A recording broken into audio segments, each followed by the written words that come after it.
Welcome back, or welcome for the very first time. I'm Nurse Eunice, and you're in the right place if your goal is to pass your CNA exam. This 100 question CNA practice test was created to help you think like the exam, build confidence, and walk into test day prepared, not overwhelmed. Before we get started, I want you to know that you have support. You can purchase the full written practice test that goes along with this video for just $7. So you can pause, answer the questions, and practice exactly like the exam.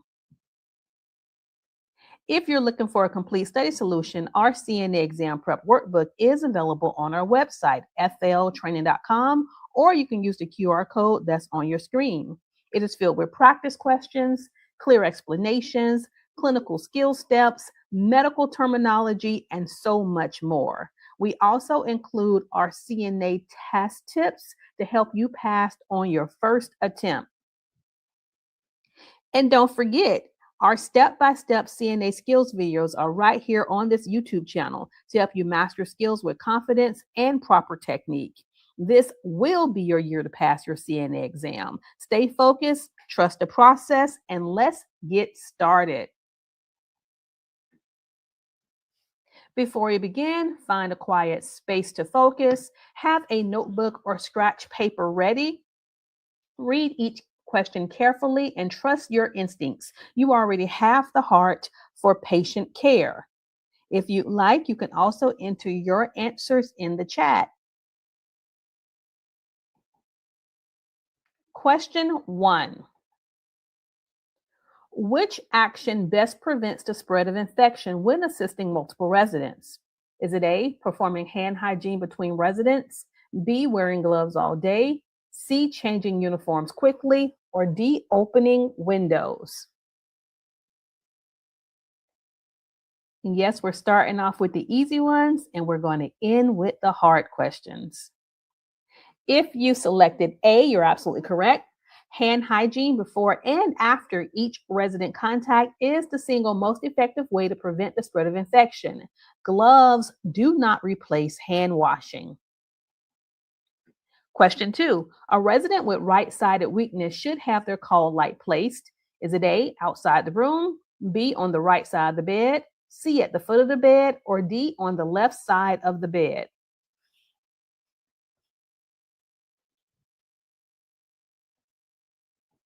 If you selected D, you're absolutely correct. The call light must be placed on the resident's stronger side to ensure they can safely reach it when needed.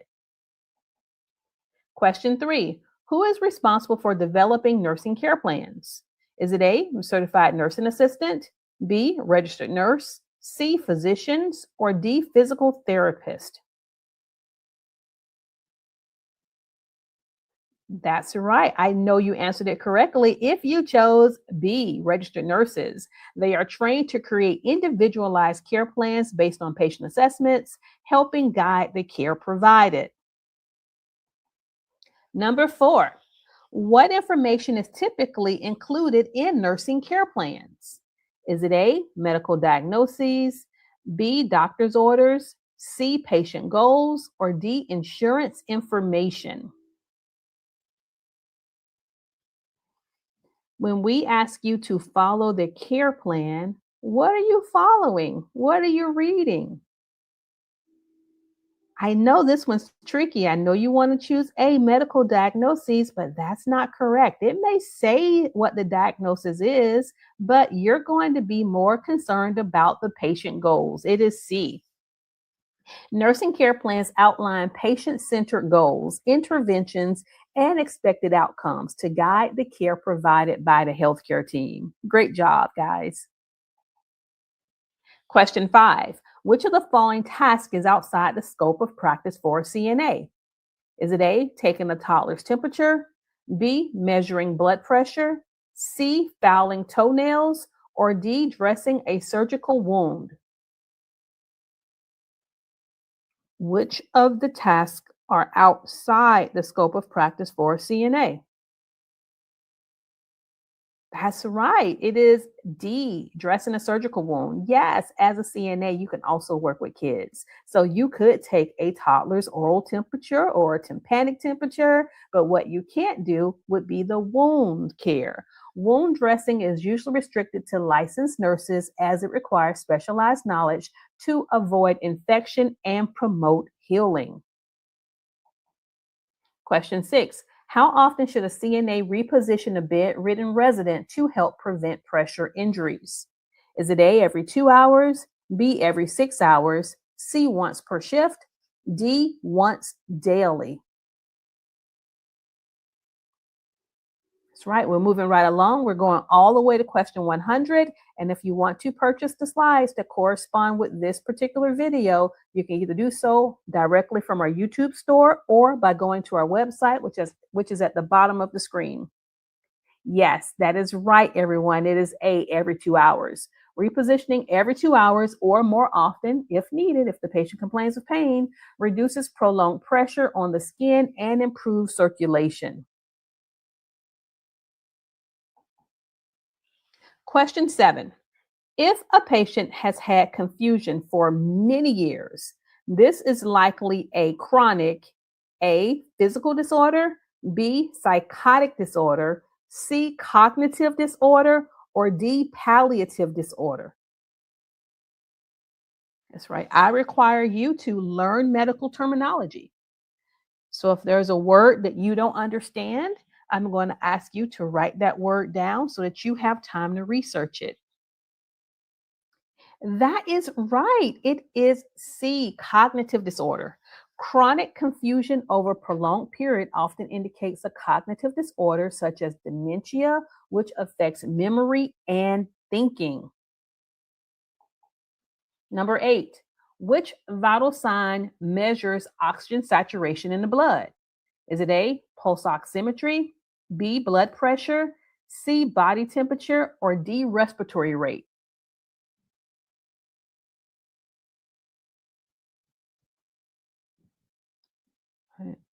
I'm seeing a mix of A's and D's, but it specifically asks which vital sign measures oxygen saturation. And so if you chose A, you have it. It is pulse oximetry. That would be the finger probe. Sometimes you may see them on someone's ear if they're a busybody, maybe even on their toe. But the pulse ox measures the percentage of oxygen in the blood and helps detect respiratory issues. Whenever you look at this monitor has a lot of different icons, a lot of visuals. And so where it says 60, that is actually the heart rate, and that would be the cardiac rhythm. Where it says 100 and you see that waveform, that one says SpO2. That one is measuring the oxygen within the bloodstream. However, sometimes that waveform could be chaotic, especially if your patient's moving. And that means that that number would be lower. So your goal whenever you're checking someone's oxygen level is for there to be a consistent waveform so that the reading is accurate. If the waveform is inconsistent, if it's kind of all over the place, either your patient's moving, maybe their fingers are cold, maybe you need to switch it from their dominant hand and put it on their non-dominant hand. And then of course at the bottom we have the blood pressure. And let's go to our next one. Question 9. How does a long-term care facility primarily differ from a respite center? Is it A, long-term care focuses only on physical care? B, long-term care provides extended care for residents? C, respite centers only offer outpatient services? Or D, long-term care excludes emotional care?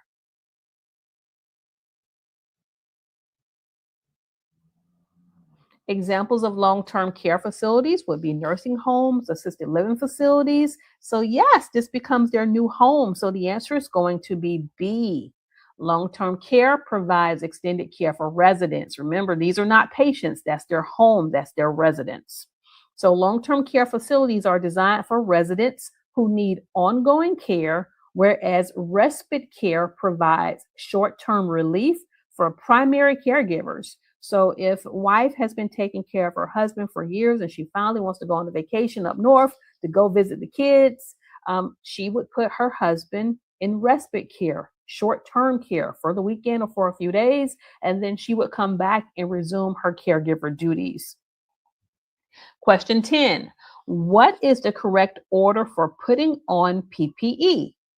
And that is a lot to read. So I'm going to let you read it and I'll give you about 10 seconds to put your answer in the chat.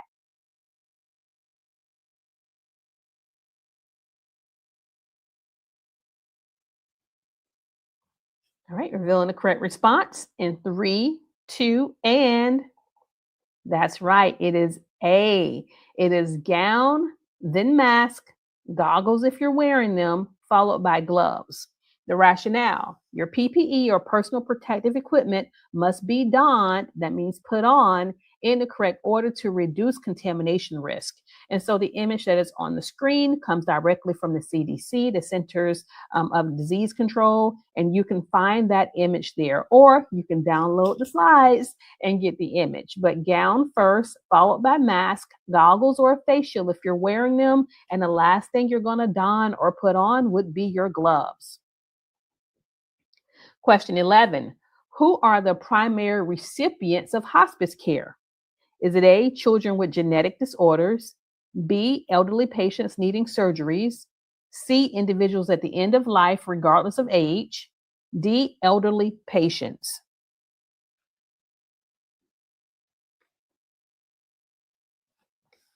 We have so many students from all around the world who utilize our resources online. And we also have educators who play our videos. And so if you're finding that me read these questions to you is helping you understand terminology, helping you to answer the question, don't forget that when you take your test, you can request an audio test. They will give you an earpiece where your questions and answers are read to you. My goal is for you to pass the CNA test. I don't care how you pass it. I need you to pass it. So if reading isn't your strong point, or if English is your second language and the translations are sometimes hard, go ahead and talk to your professor, talk to your instructor, and ask if you can get an audio test versus the traditional test that would not be read to you. Great job, team. The answer is C. Hospice care provides comfort and support for those nearing the end of life, focusing on quality rather than curative treatments. 12. When caring for a resident with C. diff, Clostridium difficile, the CNA should A. Wear sterile gloves, B. Use hand sanitizer before leaving the room, C. Wear a mask only, D. Wash hands with soap and water. Your patient has C. diff. What does that mean? How does it impact your patient? How does that impact you? Well, when a patient has C. diff, they have a lot of watery diarrhea that is foul smelling and also very contagious. The C. diff is a spore. The hand sanitizer cannot penetrate it. So if your patient has C. diff, we're going to put them on contact isolation. You're going to have to wear gown and gloves when you go in to provide care, but you're also going to have to wash your hands because, again, hand sanitizer cannot penetrate that spore in order to kill it. So you're going to use warm water and soap in order to cleanse the germs off your hands. And then, of course, the friction is going to help remove it and wash it down the drain. So here's your rationale. Soap and water are required because alcohol-based hand sanitizers do not kill C. diff spores. 13. CNAs are not allowed to apply or perform which of the following? Is it A, body lotion to the feet, B, blood pressure cuffs, C, antibiotic ointment, or D, denture care? Which are CNAs not allowed to apply or perform? That's right. team. Great job, caregivers. It is C. Applying medications, including antibiotics, is outside the scope of practice for CNAs and requires licensed personnel, such as the LPNs or the RNs. And remember, next stop is nursing school. You can do anything for a year, and the CNA to LPN bridge is 1 year. And I know they're going to tell you, hey, CNAs don't go to LPN school because the LPNs are losing their jobs. Well, tell them that Nurse Eunice told you that she's been a nurse now for 27 years and she's not seen an LPN lose their jobs. It's just an easier route. See if you even like nursing. So CNA to LPN is 1 year. And then once you've been an LPN for a year, you can do the LPN to RN bridge. So either way, you're going to be an RN. It just depends on whether you want to go to school straight for a few years or if you want to learn and take steps that are more manageable. The choice is yours and it depends on how much family support you have. Question 14. After completing tasks such as emptying a drainage bag, what should a CNA do next? A, notify the family members. B, record that the task was completed. C, report directly to the medical director. D, disconnect the catheter tubing. You just emptied the drainage bag. What happens now?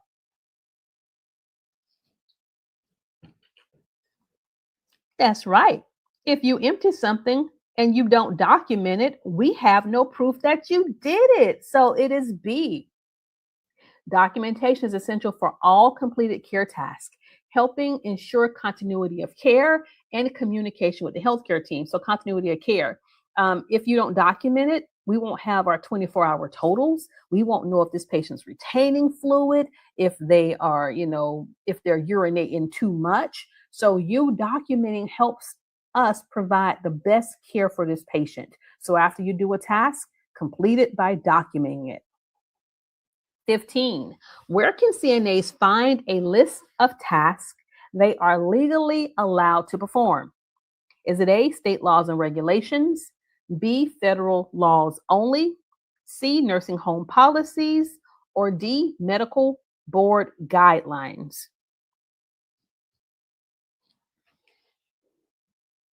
And this is particularly important for those CNAs who like to travel. So there is a role for travel CNAs who travel to different states. They take short assignments, 12 weeks. But whenever you're in a new state, you have to know the state's laws and regulations. So the answer is A. The scope of practice for CNAs is regulated at the state level. So state-specific laws state-specific laws outline their permissible tasks. 16. Which of the following tasks can a CNA legally perform? Is it A, provide wound care for pressure sores, B, administer medication, C, insert a urinary catheter, or D, measure blood pressure? Which one of these would be within your scope of practice? That is right. You can take a blood pressure reading. The answer is D. CNAs are trained to measure vital signs like blood pressure, pulse, respiration, and temperature. But tasks like wound care, inserting catheters, or administering medication are outside their scope of practice. And I know that in states like in Florida, you can take a medication aid course once you've been a CNA for a year.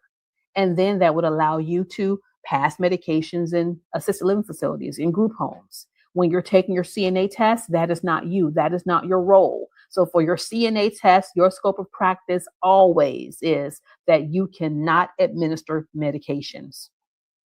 17. When documenting care, a CNA is responsible for recording A, the care that the nursing team provides, B, all patient diagnoses, C, only the care they provided, or D, medication administration. Well, we know it's not D. All right, so process of elimination, is it A, B, or C? What are you responsible for recording? That is right. You only record the care that you provided. So if the outgoing CNA is rushing and she's like, hey, I didn't put these vital signs in, would you do it for me? No, I cannot. I'm only going to document the vital signs that I actually record. So CNA should only document the care they personally provide to ensure accurate records and accountability. 18. When a CNA measures urinary output, where should they document it? Is it A, vital signs flow sheet, B, nurse's note, C, intake and output form, D, patient's chart?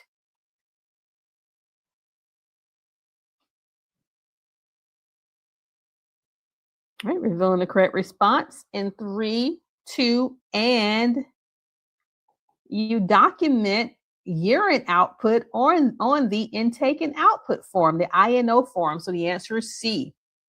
Urinary output is recorded on the INO form to monitor the patient's fluid balance. My goal would be what goes in should match what comes out. So if your patient had 240 cc's of fluid or 8 ounces of fluids with breakfast, by the time it's 2 hours later, going to be taking them to the bathroom, I want to see about 200 mLs or cc's of urine being produced. That is what we consider balance. If a patient's drinking but not urinating, that's an issue. Okay. All right. So that is what your INO form is for. And that's how we do our checks and balances in order to make sure our patients stay healthy. 19. What is the normal adult respiratory rate? Is it A, 6 to 20 breaths per minute, B, 6 to 12 breaths per minute, C, 12 to 20 breaths per minute, or D, 12 to 30 breaths per minute?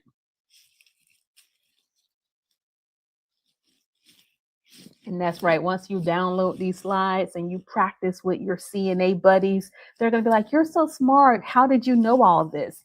Tell them that you studied with Nurse Eunice. So that is right. It is C, 12 to 20 breaths per minute. That would be the normal adult respiration range. Great job, team. You have to know what's normal so that you can notify me if something is abnormal. 20. Which symptom may indicate a urinary tract infection or a UTI? Is it A, dysuria, B, clear urine, C, normal urination frequency, or D, increased appetite?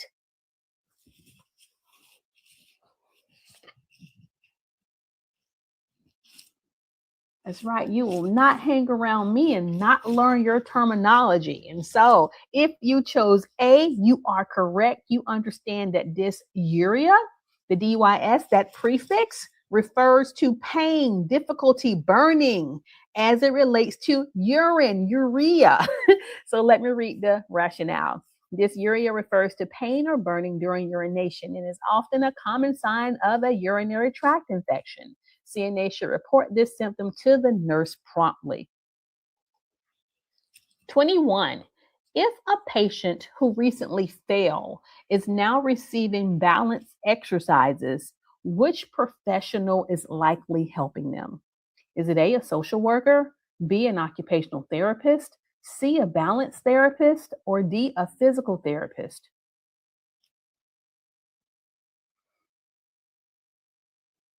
All right, I see some varying answers coming through. We're torn between C's and D's. But the D's have it. Yes, it's going to be a physical therapist. If there is a such person as a balance therapist, I don't know who they are. That's just something I made up. So, a physical therapist focus on exercise and therapies to improve mobility and balance. Once your patient balance or their equilibrium improves, they should experience less dizziness and less falls. 22. Who would most likely assist a stroke patient with adaptive devices for eating? Is it A, an occupational therapist, B, a physical therapist, C, a speech therapist, or D, a social worker?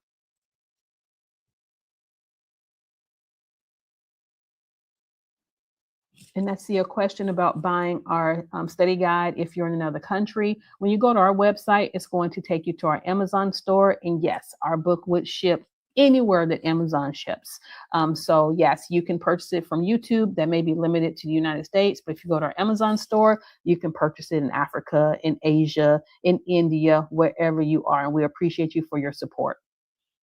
So it's going to be A, an occupational therapist.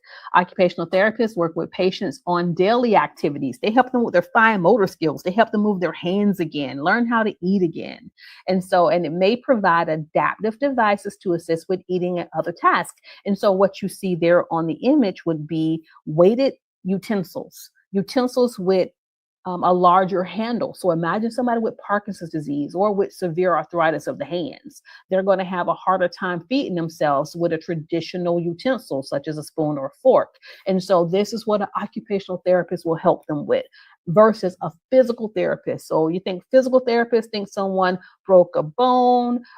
They now need to learn how to walk again. An occupational therapist is going to teach you how to do your ADLs, how to brush your teeth again, how to button your clothes again, how to safely feed yourself without all your food falling off your spoon. 23, which pulse site is located on the wrist? Is it A, carotid, B, radial, C, femoral, or D, popliteal? And if you don't know where those pulses are located, I need for you to write some notes so you can go back and study them later. But you all who've been with me for a while, you understand that the pulse that's located at the wrist is going to be B, radial. Look at the image. It's beneath the thumb. And so the radial pulse is palpated on the thumb side of the wrist. And if you look at our skills video, yes, we have a skills video that shows you how to take the pulse, the blood pressure, respirations. You're in good hands with Nurse Eunice and Florida Training Academy. 24, which action helps reduce the risk of aspiration during meals? Is it A, positioning the resident supine, B, feeding while lying flat, C, rushing the meal, or D, positioning the resident in the Fowler's position?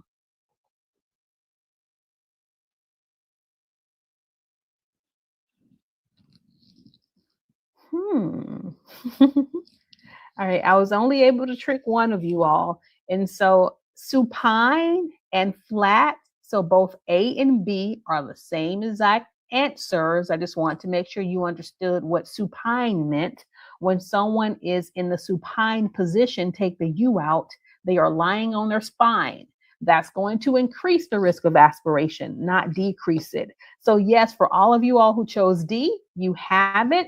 We're going to sit that patient upright. We're going to put them in a Fowler's position because the upright positioning allows safer swallowing and reduces aspiration risk. Question 25. A pulse oximetry reading of 88% indicates A, normal oxygen saturation, B, high oxygen level, C, low oxygen level, D, slow respiratory rate.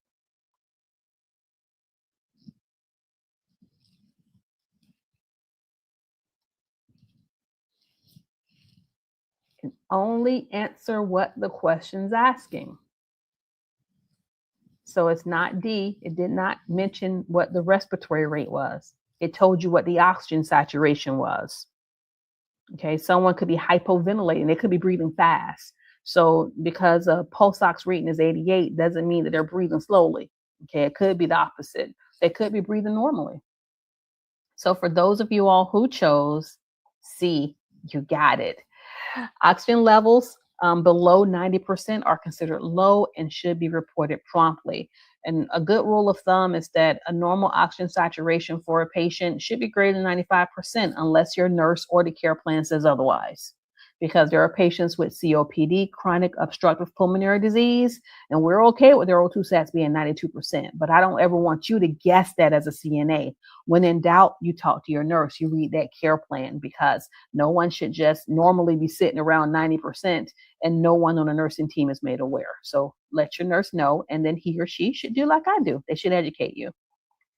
Question 26. If a nurse assigns you to empty a patient's urinary drainage bag, what should you do?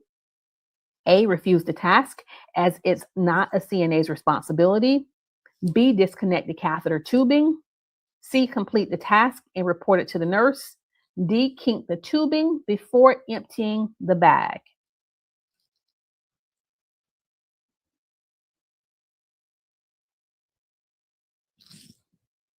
Awesomeness. You all get it right. Yes, that's within your scope of practice. It is C. You're going to complete the task. And I know here it says reported to the nurse. You would document it. Unless there's something abnormal, there's nothing to report. You're going to document it, put it in the chart. And then that way I can go back and see what that output total was. So emptying the urinary drainage bag is within the CNA scope of practice. It's essential to complete the task and communicate with the nurse for continuity of care.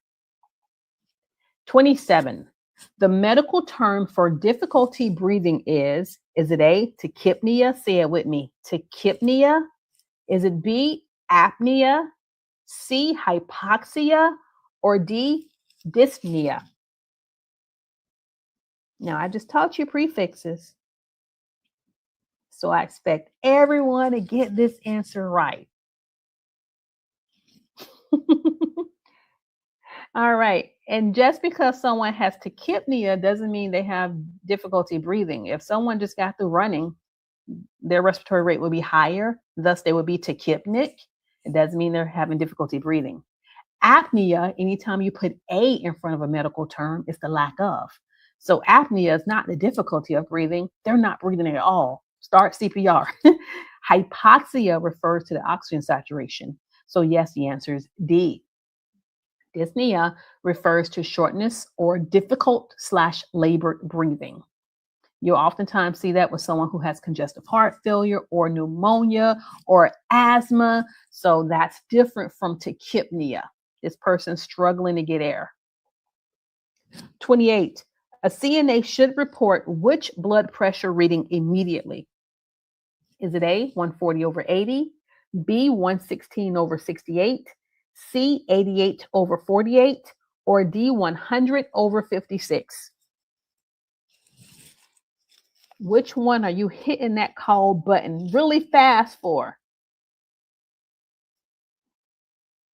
That's right, Sharon. That's right, Michael. It is C. All right, let's go back and look at the others. 140/80, that's high normal. Okay, it's not 200/100. So you're going to let your nurse know, but that could be that patient's normal. Plus they're stressed and they're in the hospital. So 140/80, tolerable. 116/68 is a good blood pressure. 100/56 is on the lower side, but maybe this patient was given pain medications. Maybe they're dehydrated. You're going to let your nurse know, but technically your systolic is anywhere from 100 to 140. So that systolic blood pressure is still good. The diastolic's a little bit low. So yes, you're going to tell your nurse, but the one that's 88/48, oh, don't stand that patient up. They have to stay in the bed, because if you stand them up or do anything with them, they're probably going to pass out. So a blood pressure of 88/48 is abnormally low and may indicate hypotension. Get your nurse in that room. 29. Which abbreviation means before meals? Is it AC, PC, BID, or PRN? And for anyone who wants me to do another video on medical terminology, I need you to put MT in the chat. Put MT in the chat. I'm going to get all those notifications, and my staff is going to be like, what does MT mean? I'm going to be like, oh, they want a medical terminology video.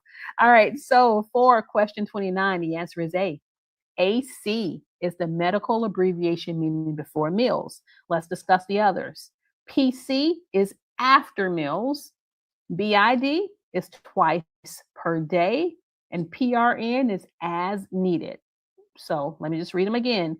AC, before meals. PC, after meals. BID, twice a day. PRN, as needed. 30. Which prefix means slow? Is it A, tachy, B, Brady, C, hyper, or D, hypo? So I've been doing this for a long time. I've been teaching these classes now for 17 years. And I can tell you that if you are failing a written examination, you're failing it because you don't understand medical terminology. You're trying to memorize words. You're trying to, memorize test questions. You have to learn this. You have to write it down. You have to get some flashcards. We even have flashcards on our website. There's no reason for you to fail this test. Get you some study buddies, watch our videos, understand the terminology, because when you're in the hospital, we're not going to just say, oh, his heart rate's low. You're going to hear us say the patient has bradycardia. Brady referring to slow, cardia referring to the heart. So the answer is B, Brady is slow. And so you'll hear that with bradypnea, which means that their respiratory rate is slower than it should be. So anytime you see Brady, it's slow. Tachy is fast. A is the absence of.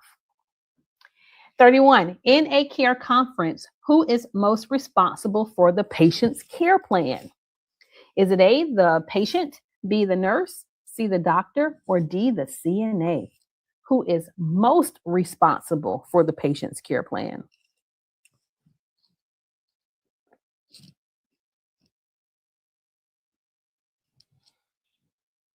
I know you want to say it's the doctor, but the doctor just wrote the orders, did the diagnosis, gave the diagnosis, did their assessment, and now it is the nurse who carries out that care plan. So the answer is B. The nurse typically leads the development of care plan, incorporating input from other team members to ensure the patient's needs are met.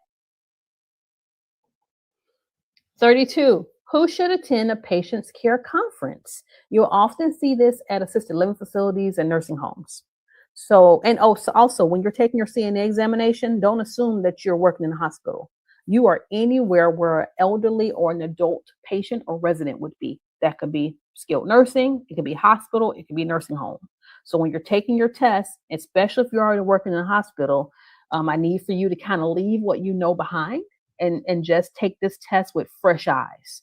So who should attend a patient's care conference? Would it be A, only doctors and nurses, B, only CNAs, C, the entire healthcare team and the patient, D, only the patient's family?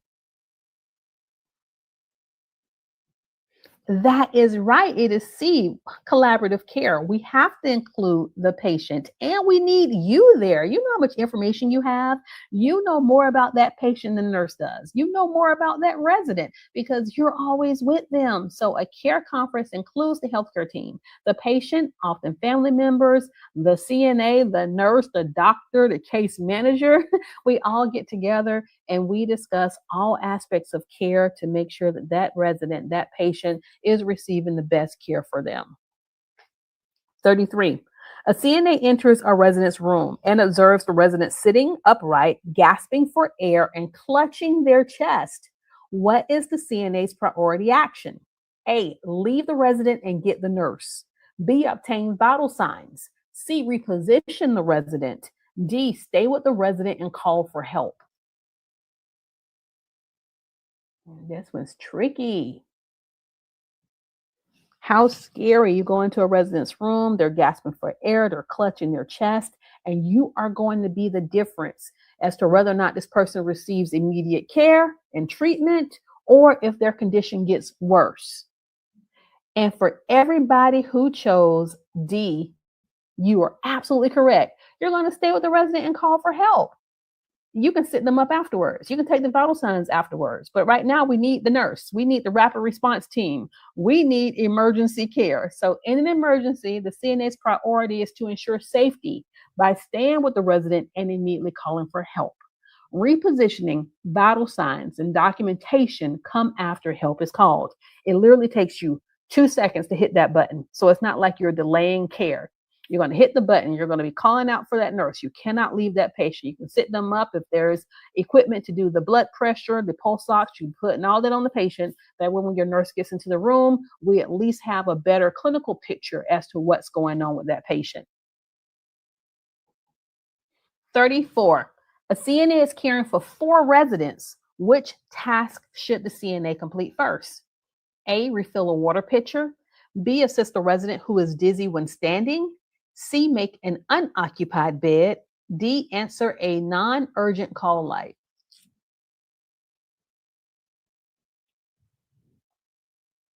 So a non-urgent call light, an example would be someone who's calling you to change the station on their TV. That is right. Safety, safety, safety. When you're taking a CNA test, it's all about patient safety. And so your priority is going to be that patient who is most likely to fall. So the answer is B. Dizziness indicates a high fall risk and is the safety priority over those routine tasks. You can always go and make an unoccupied bed. The patient's not in it. And if the patient, even if the patient had had an accident in the bed, bowel movement or urination, your patient who is, a fall risk is still the priority for right now. And so my thing that I would do, I do the take care of the patient who was falling, a fall risk, not falling.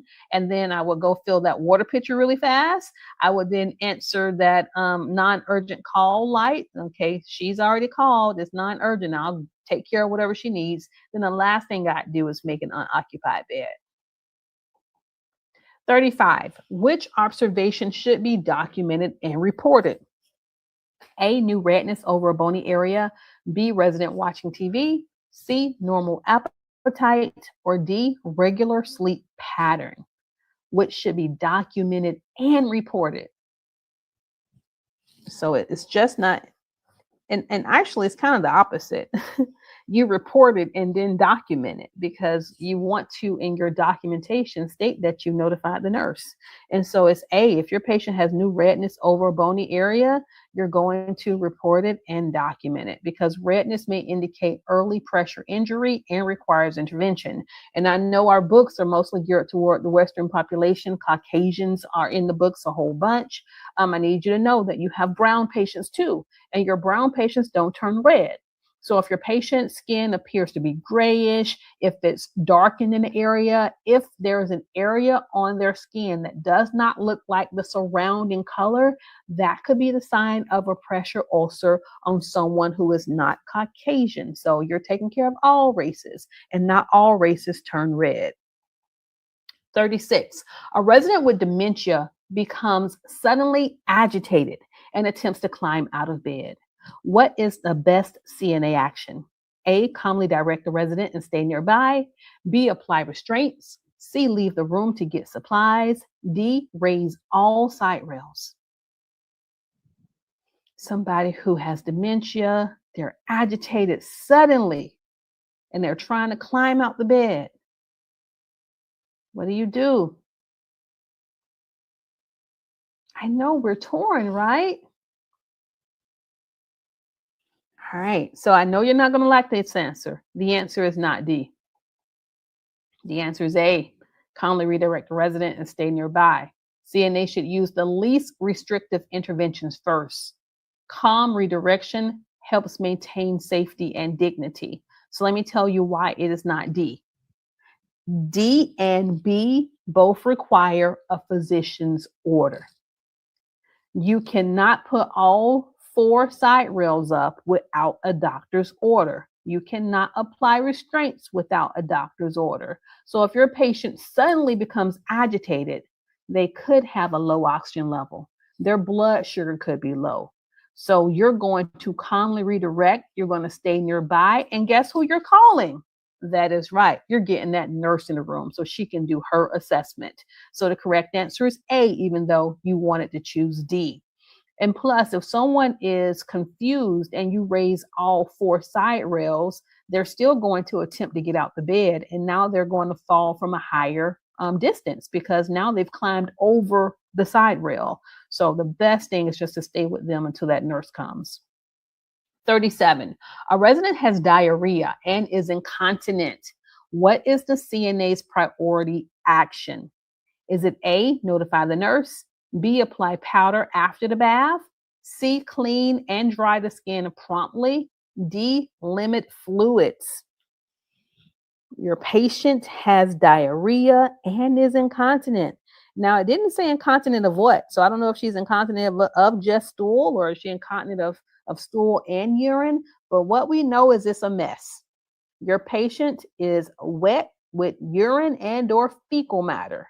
What is your priority action? Don't call me.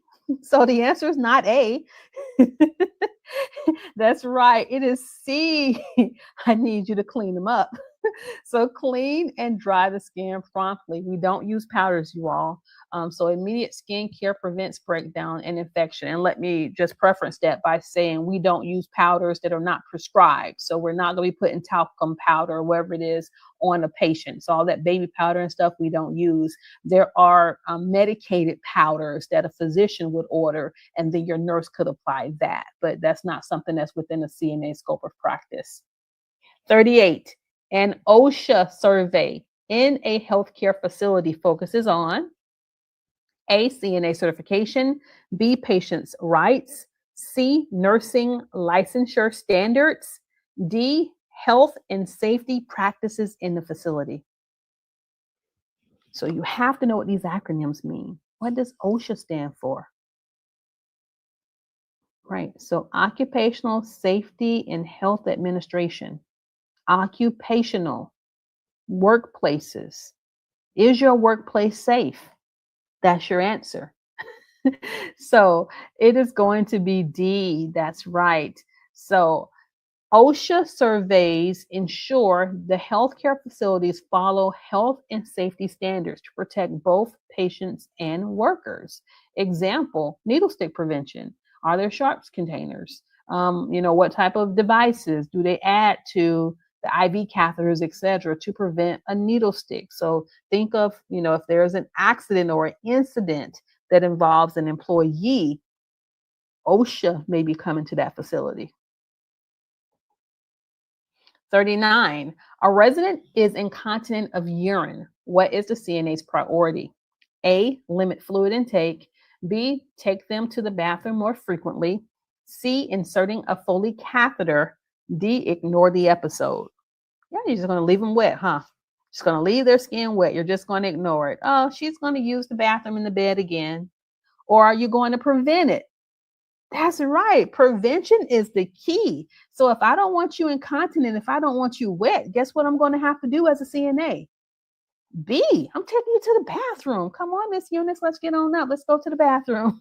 So scheduled and frequent toileting is a key CNA intervention to reduce incontinent episodes, protect skin integrity, preserve dignity. No one wants to be wet, okay? And if they're wet, their skin is going to break down. They're going to get pressure sores. And it also lowers the risk of moisture-associated skin damage and urinary tract infections.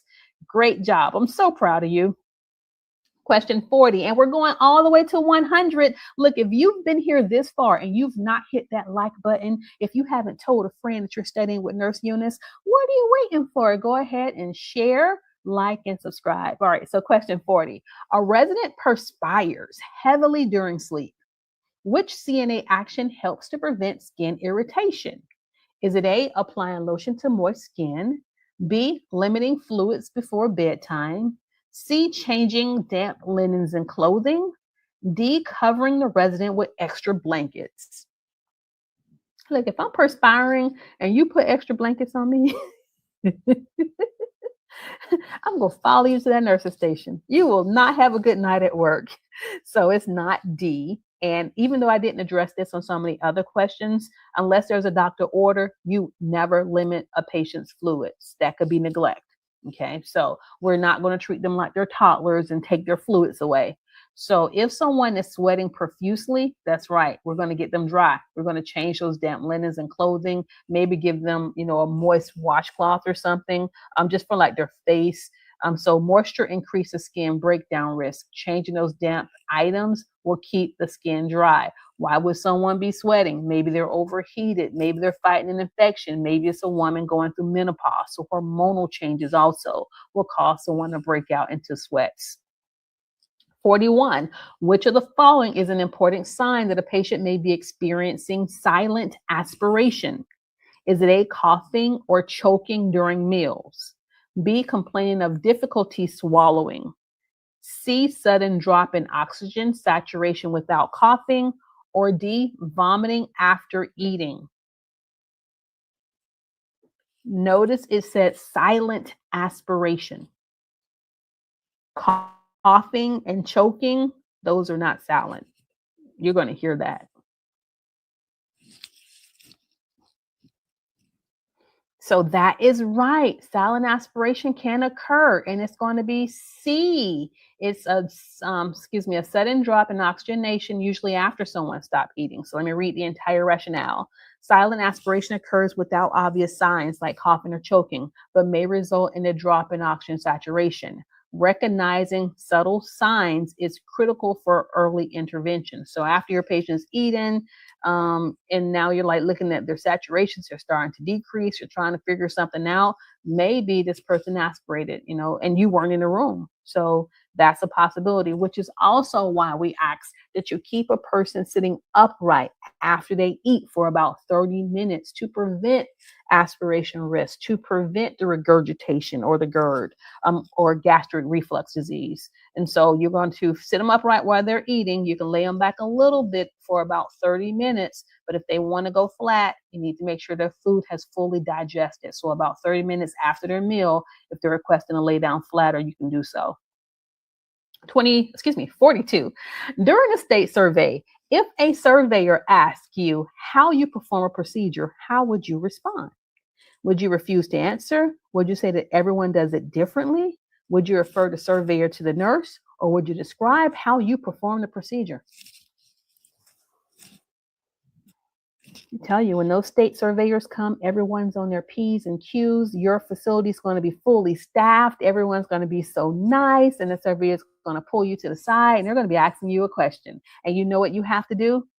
It's going to be D. I know we try to hide, but that doesn't always work. You're going to describe how you perform the procedure. Responding accurately about procedures demonstrates understanding and compliance with care standards because your facilities are supposed to train you. They're supposed to have skill days and they're supposed to have mock codes and drills, etc. And so if everyone's being trained according to the same standards, what you say should not get your facility in trouble because they've taught you their way. 43. Which CNA action best helps prevent pressure-related discomfort for a wheelchair-bound resident? Is it A, ensuring proper seating alignment? B, leaving the resident seated all day? C, massaging reddened skin? Or D, placing a pillow in the seat of the wheelchair?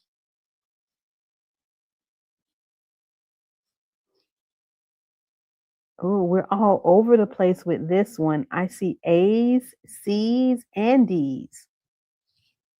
You never massage something that's reddened or irritated. Okay. You don't want to be massaging that. It's going to cause the skin to break down more. So is it A or D? Okay. And I see you all put in D. So you put a pillow in the seat of the wheelchair. Do you know how thin those hospital pillows are? Are they anything that's really cushioned? And now your patient has this pillow and they're still seated improperly. They're still going to get a pressure injury. So the best answer is going to be A. That's right. Proper alignment reduces pressure points and improves comfort. 44. Which CNA action best prevents infection when handling soiled linens? Is it A, shaking linens before bagging? B, sorting linens in the hallway? C, holding linens away from the uniform? D, placing linens on the floor? We want to prevent infection. It is C. Nothing touches you and you don't touch anything either. So keeping linens away from clothing prevents contamination. How can you keep linens away from your clothing if you're making a bed and every time you touch the bed, your leg touches? So just keep that in mind. When you're handling linens, nothing should be touching you. You don't fold towels and stuff and use your scrub top while you're doing that. Nothing should be touching you. That's going to keep you clean enough to take care of all of your patients. Because once your uniform is contaminated, you're contaminated for the rest of the day and you're taking those germs via your uniform from patient to patient to patient.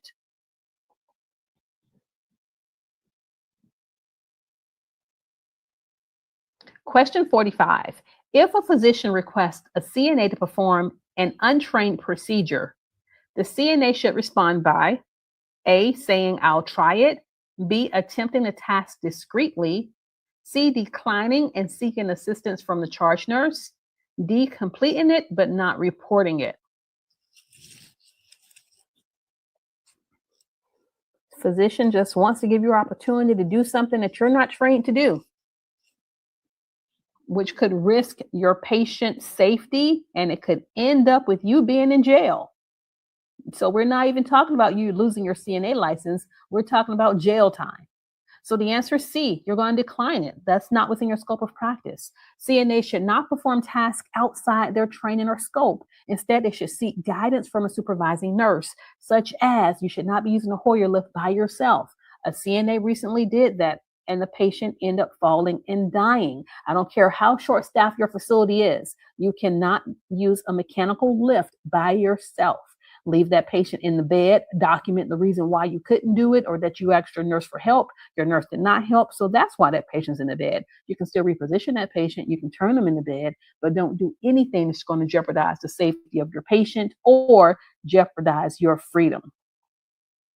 46, in long-term care, the CNA's role often includes A, clipping fingernails, B, changing sterile dressings, C, diagnosing residents, D, reporting directly to the physician, E, assisting with daily activities, and providing emotional support.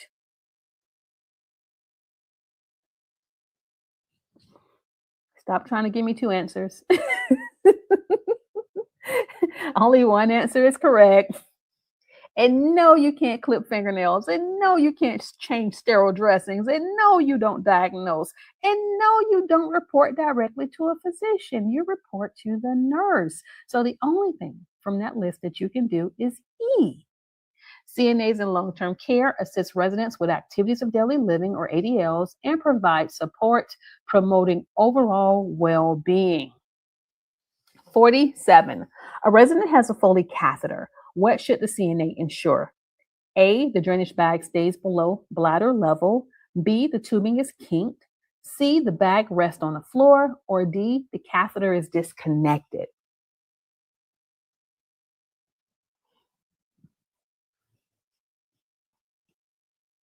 That's right. So when you're taking care of a patient who has a Foley catheter, you want to always keep that bag below the level of the bladder. If not, you can cause backflow, and that old urine can flow back into the urethra, the urinary tract. You can give them a UTI.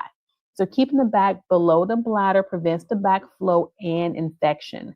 For the other options, look, we're not going to be kinking the tubing unless the nurse tells you to do so. Usually we are unkinking the tubing because our patients are Houdinis and are moving in the bed and they're kinking their catheters. The bag should never be on the floor. That's a direct path for germs from the floor to travel up to your patient's urethra. Okay, so the bag should be on the frame of the bed, not on the side rail. That's where it's going to be placed.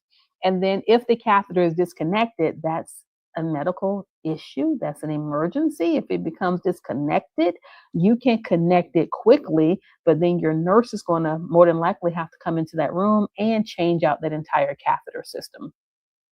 It rarely happens, but it does happen. Question 48. A resident who is scheduled for a procedure asks the CNA for water. The resident has an MPO order. Which response by the CNA demonstrates effective communication? A, you can't have anything because the doctor said so. B, NPO means nothing by mouth due to aspiration risk during anesthesia. C, right now you can't eat or drink to keep you safe for your procedure, but I can help with mouth swabs to keep you comfortable. D, you'll have to ask the nurse about that. Effective communication. So even when you're communicating, you don't go beyond your scope of practice. So which answer sounds compassionate, addresses the patient's question, but prevents you from crossing over into the role of a nurse? That is right. It is C. So this response uses simple, clear language, avoids medical jargon. You're not going to go and tell a patient they're NPO. They don't know what that means. So you know what the acronym, the abbreviation means. They don't. It acknowledges the resident's discomfort and offers a safe alternative within the CNA scope. Effective communication helps residents understand and follow care instructions while maintaining trust and dignity. 49. Which of the following should a caregiver avoid when providing oral care to a patient without a gag reflex? A, using a suction device to remove excess secretions. B, ensuring the patient is positioned on their side. C, using a soft toothbrush to clean the teeth and gums. D, offering a sip of water to rinse the mouth. And the question asked, which of the following should a caregiver avoid? So only one answer. That is right. It is D. You're not going to give them a sip of water. They don't have a gag reflex. They're going to choke. So a patient without a gag reflex may aspirate water if offered to rinse their mouth. You can suction them. You're going to have them on their side, and you're not going to be using a toothbrush. You're going to use an oral swab. Gentle cleaning are the safest options to prevent aspiration during oral care. And even though your patient may be unconscious, unresponsive, you still have to perform oral care on them, because if you don't, I've seen videos where people have had maggots, growths within their gum line. You still want to perform this oral care, because if their mouth is germy, that's a direct path down to their lungs. So they're going to get an infection in their lungs. You have to provide oral care even if your person is unconscious. And this is a reminder that if you want to help support us, if you want a complete study package, I need for you to go to either our website, you can go into the YouTube store that's down below, or you can scan this QR code. You all, I have created I think this is the best CNA study guide on the market right now. It's easy to read. Pretty much I use my tone of voice throughout the entire book. We have real world CNA scenarios. We have step-by-step clinical skills. Of course, there are practice test questions. It's medical terminology. And for the videos, we have the QR codes embedded. So if we're talking about mouth care and you want to go and look at that skill, you can do so. So this is your all-in-one resource to help you pass the CNA exam, regardless of where you are located. Question 50. If you miss your scheduled break by 15 minutes, your best action is to A, leave for break immediately. B, ask another CNA to cover your task. C, skip the break and keep working. D, check with the nurse before taking a delayed break.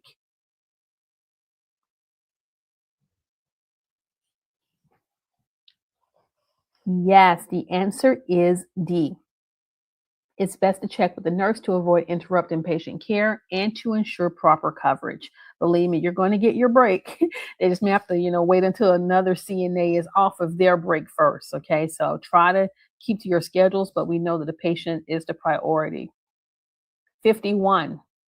Which task helps prevent infection during perinatal care? A, skipping gloving. B, cleaning from back to front. C, using the same wipe repeatedly. D, cleaning from front to back.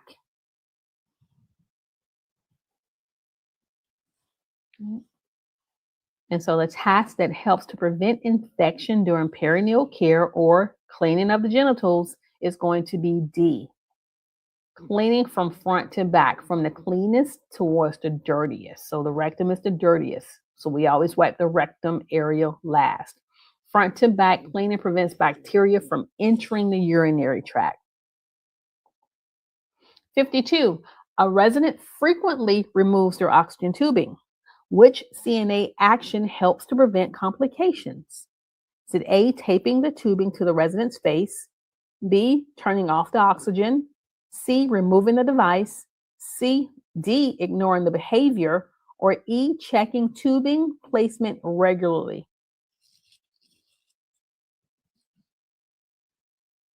Now, I know what you want to do. You want to do A because you've seen that in practice. You can't be putting tape on these patients' skin, especially on their face, because sometimes when you remove the tape, you remove their skin. So that would not be a CNA duty. It is going to be E. You have to move a little faster. You have to get in that room, have to keep your mind on to put their oxygen on until that nurse can find a solution. So regularly checking oxygen tubing helps to ensure proper oxygen delivery, prevents interruptions in therapy, and allows the CNA to correct simple issues within the scope without causing skin injury or removing the prescribed oxygen. 53. Which behavior may indicate pain in a nonverbal resident? A, grimacing or guarding. B, smiling. C, normal posture. D, elevated heart rate. E, both A and D.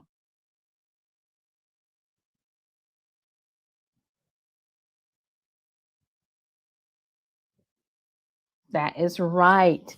You are absolutely correct. I saw some of you went back and you changed your answer, and you're allowed to do that. So the answer is E. Nonverbal residents may express pain through facial expressions such as grimacing, or maybe they're holding their arm, guarding, and then the physiological changes like an elevated heart rate, both of which are common indicators of discomfort when a resident cannot verbally report pain. So, as a CNA, you're looking for those nonverbal cues to let you know if your patient's okay. If they're resting, vital signs are normal. Well, if they're nonverbal, they have the smiling indicator. You would put that, maybe they're smiling. But now, if they're grimacing, they're crying, they may not be able to verbally express themselves, but you can see this person's in distress. Well, you're going to report that to your nurse. 54. What is the primary goal of palliative care? Is it A, correct behavioral issues? B, improve performance in daily activities? C, reduce food intake? Or D, provide comfort and relief from symptoms? And this one should be easy for you all because we've already discussed it. Yes, it is going to be D. We're going to provide comfort and relief from symptoms. Remember, whenever they're on hospice, they're receiving palliative care. We're not trying to cure them. We've accepted the fact, this patient and their family has accepted the fact that they have a terminal condition. We want to keep them comfortable. So palliative care focuses on comfort and quality of life for patients, especially those with serious or terminal illnesses. 55.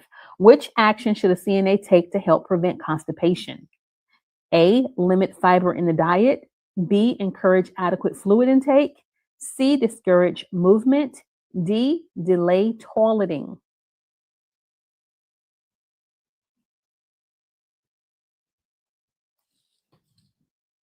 Great job, team. That's right. We're going to encourage adequate fluid intake. We would not limit their fiber. We'd give them more fiber. So fiber and fluids and activity, get them moving around. That's going to help soften the stool and promote normal bowel function. 56. If a nurse offers to let you insert a catheter to learn a new skill, your response should be A, accept the offer to gain experience. B, watch another CNA do it first. C, perform the task but don't tell anyone. D, refuse as it is outside your scope of practice.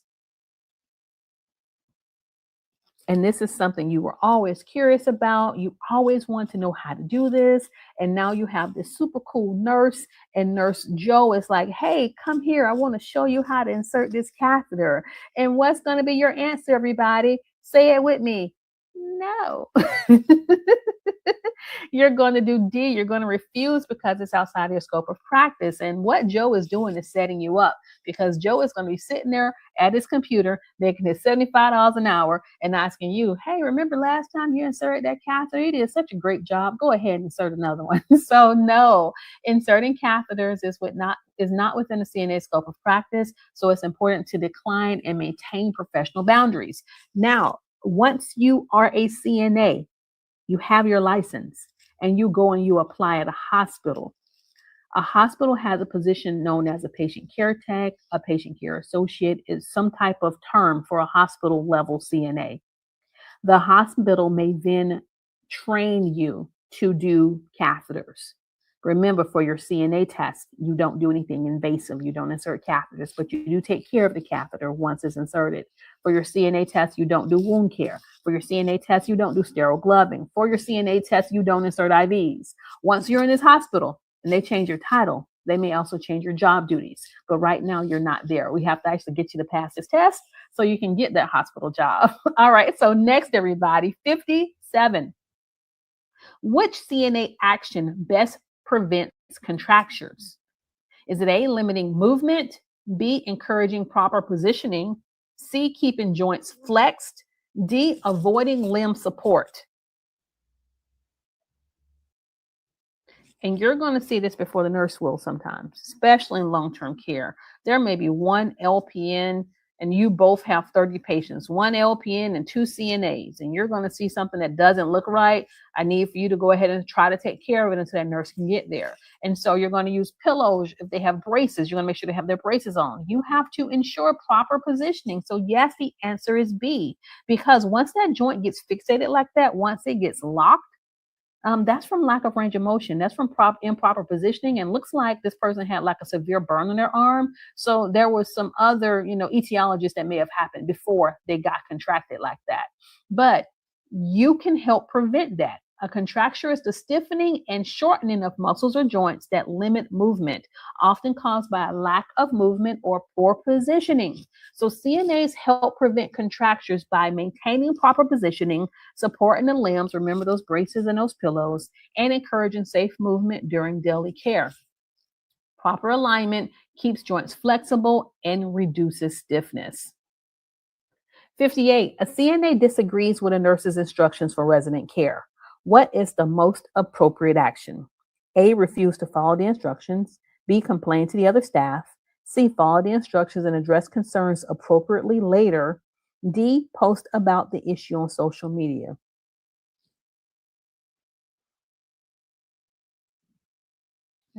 You don't have to agree with that nurse, but respect them. So the answer is going to be C. Okay, you're going to send them. So you're going to see them again at another location. Right now, you don't understand everything. I know that you think you understand everything, but you don't. And we're part of a team. And so you want to follow that nurse's instructions as long as it's something that you can do within your scope of practice. So CNA should follow directions to maintain resident safety and address concerns through the proper channels. 59. Before transferring a resident from a wheelchair to a bed, what should you check? A, ensure both bed and wheelchair wheels are locked. B, make sure the bed wheels are unlocked and the wheelchair wheels are locked.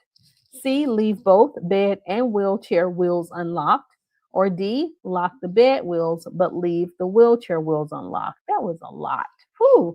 For the answer to simply be A, you make sure everything's locked. You do not want to move your patient if something is unlocked. When you take your CNA test, of course, we have a video on transferring from bed to wheelchair. But after you do your introduction, you've washed your hands, you gather your supplies, you put that wheelchair at the side of that bed, you lock those brakes, okay? That will be a failing point. So locking both set of wheels ensures stability during the transfer, thus reducing the risk of falls. 60. Which action by a CNA would be considered insubordination? A, asking for clarification. B, reporting concerns through proper channels. C, refusing a reasonable assignment. D, following the care plan.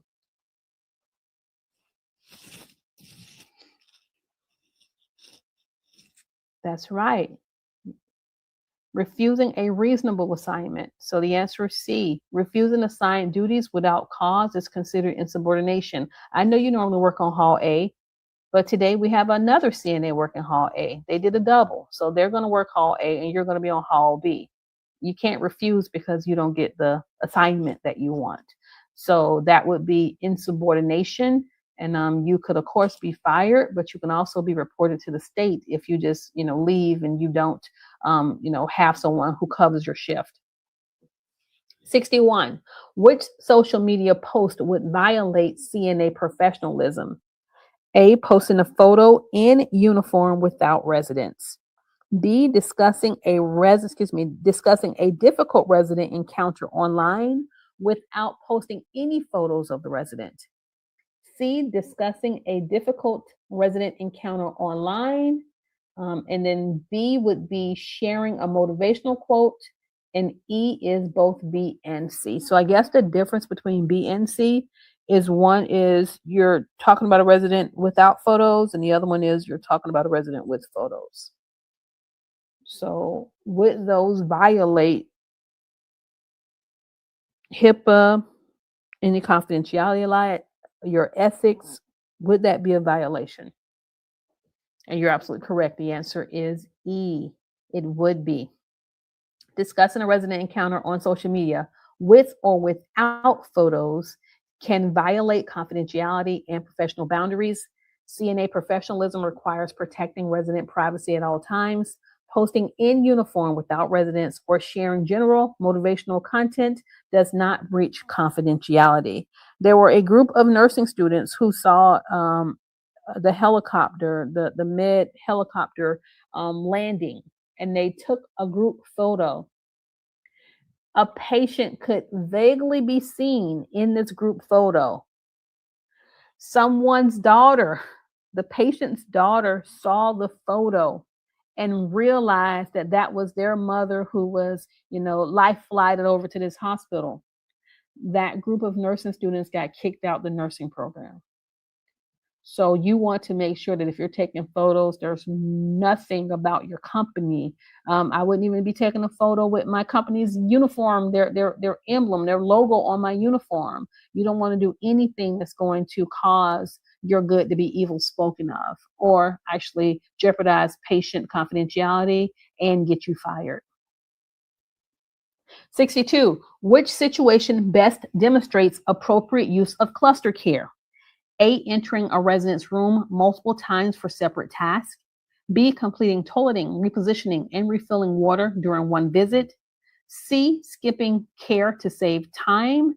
D, rushing through tasks without explanation.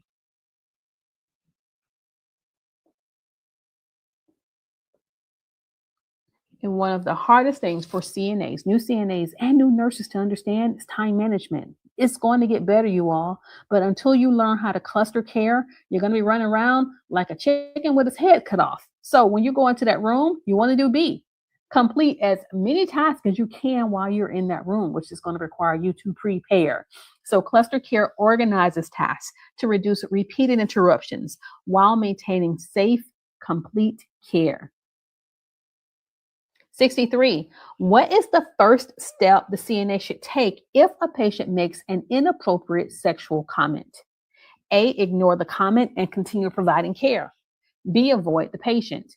C, politely but firmly set boundaries and redirect the conversation. D, leave the room immediately and refuse further care. These patients are going to say all sorts of things to you, but I'm going to need for you to see. You're going to have to set boundaries. I know you're really nice and you don't want to hurt anyone's feelings, but yet they're hurting your feelings. Okay, they're trying to touch you inappropriately. So the CNA should address the behavior professionally by setting boundaries and redirecting the conversation. Yes, you're going to let your nurse be made aware. Okay, this approach maintains a safe and respectful care environment. And once CNA tells me that a patient's being disrespectful, to them, I'm going to go and have a conversation with that patient. I'm going to notify the doctor. There are chains of action that can be put in place because we want you to feel safe at work. Let's go to our next one, team. Question 64. A resident who is not assigned to you asks for help with a basic need. What is the most appropriate action for the CNA? A, report the request to the nurse before providing help. B, ignore the request because the resident is not assigned to you. C, assist the resident with the request and inform the assigned nurse. D, provide help only if it's convenient, because you have 16 patients. You don't have time to be helping out this other patient who's called you. But you actually do. So if another resident has called, whether that is your patient or not,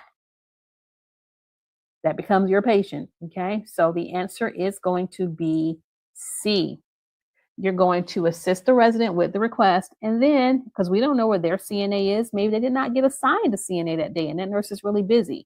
So CNAs are responsible for ensuring resident safety and comfort regardless of the assignment. Providing basic care prevents delays and potential harm. Informing the assigned nurse supports communication and continuity of care. Remember, we're a team. We're all in this together. If you have a great team, you can have the worst day ever. But if you have a good team, it doesn't feel as bad. 65. Which action helps a CNA safely perform an emergency drag? A, lifting a resident under their arms. B, using a blanket or sheet when possible. C, dragging the resident by the legs only. D, attempting to drag alone without assessing safety. When you're taking your CNA exam, it's about you knowing your role and being a safe caregiver. So if there's an emergency and you have to get this resident out of this facility, you have to get that resident out that house, and there's no wheelchair, there's no stretcher, there's no bed on wheels, you're going to do B. You're going to use a blanket or a sheet to help drag them. You're not going to pull on their arms or their legs because you could dislocate a joint. So using a blanket or sheet helps protect the resident and allows safer movement. 66, a resident makes racist comments towards the CNA. What is the most appropriate response? A, arguing with the resident. B, ignoring the resident completely. C, responding with similar comments. You're going to match energy. Or D, calmly set boundaries and focus on care.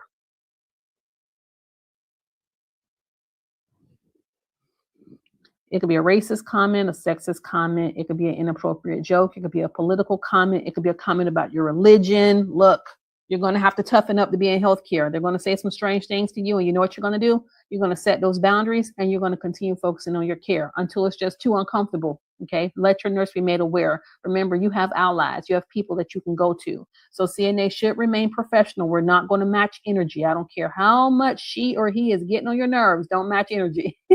You're going to set boundaries and focus on care without engaging in conflict.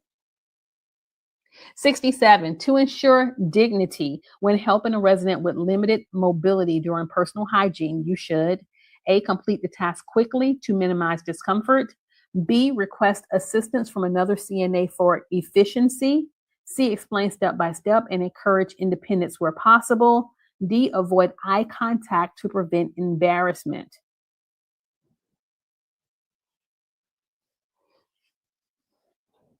And in some cultures, they don't like eye contact, but this question was not talking about cultural differences.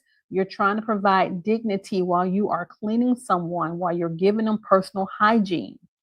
So I need for you to do which of the following. That's right. It is C. You're going to just talk through the steps. And, maybe Mr. Lucas is okay with cleaning his own peri area. Maybe he can clean his own genitals. And, if someone's had a stroke, they can sometimes clean one half of their body with their unaffected arm, and you clean the other half. So promoting resident dignity involves explaining procedures and encouraging as much independence as possible. You need to call for another CNA. You needed to work with that patient. I remember there was this one patient who was, obese, and a CNA didn't want to provide care to her because she was so large and just assumed she was a difficult patient to turn. And so we had the bariatric bed. We had the bed that was for obese patients. This person turned herself. She was able to wash her face. The bath was quick. So don't assume that a patient can't help you. Give them an opportunity to show you what their abilities are, and just don't assume that everybody is disabled because they look a certain way. Question 68. A CNA enters the room to begin a skill. Which action is required first to avoid exam failure? A, hand washing. B, wearing gloves. C, using hand sanitizer. Or D, gathering supplies.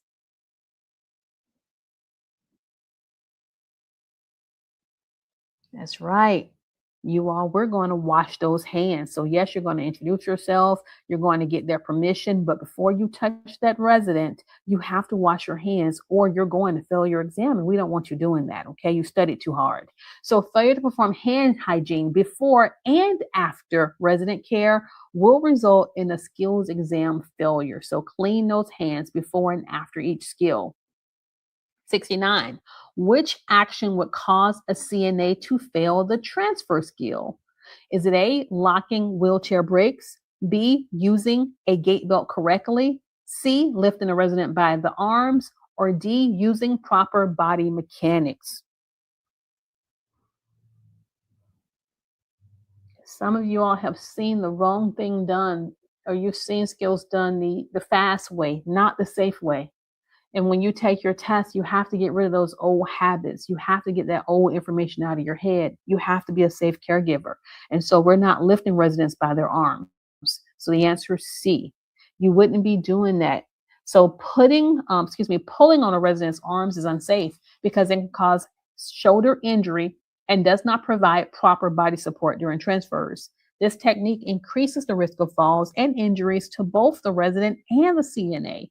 A gait belt is what's going to be utilized. A gait belt is preferred because it provides secure support at the waist, promotes proper body mechanics, and ensures safety. So you put that gait belt on, that transfer belt on snug, do your 2-finger check, and you're going to assist the patient to stand by holding onto the gait belt, making sure they're not dizzy, and you're going to hold that belt throughout the entire ambulation process. And so we're not pulling on the patient's arms. We're using that gait belt for stability. 70. If you notice a resident's urinary catheter bag isn't draining and the resident appears swollen, you should A, lower the bag to improve drainage, B, check for kinks, then leave if none are found, C, ask if they need to have a bowel movement, D, report to the nurse and monitor for discomfort. And you're going to see so much once you're a CNA, once you're working in these facilities, and all of this will make sense one day. That's right. The patient's swollen. That means they're retaining fluid. You have to let your nurse know. So reporting issues with a catheter is crucial for timely intervention and to prevent complications like infection and urine retention. So it's just one thing if, there's a kink in it, but you're looking at your patient, they appear swollen, their stomach's distended, their legs are more swollen. Something's going on. Get your nurse in there. 71. Which action can lead to an inaccurate pulse measurement and compromise resident safety? A, counting for 60 seconds if the pulse is irregular. B, using a thumb to take the pulse. C, reporting abnormal findings. D, explaining the procedure to the resident, which could lead to an inaccurate pulse measurement. I tricked you. It's not A. You're supposed to check the pulse for 60 seconds if irregular. And for the Prometric CNA examination, anytime you're taking a pulse, you're going to take it for 60 seconds. The other exams, you'll have to look at, if you're taking a Credentia or a Headmaster exam, you'll have to look at your testing guidelines to see if you're taking it for 60 seconds or 30 seconds. So the correct response is, or the thing that you're not going to do, is going to be B. You cannot use your thumb to take a pulse because your thumb has its own pulse, and that can interfere with the accuracy, okay, and lead to inaccurate assessment. 72. Which action may result in an inaccurate blood pressure reading?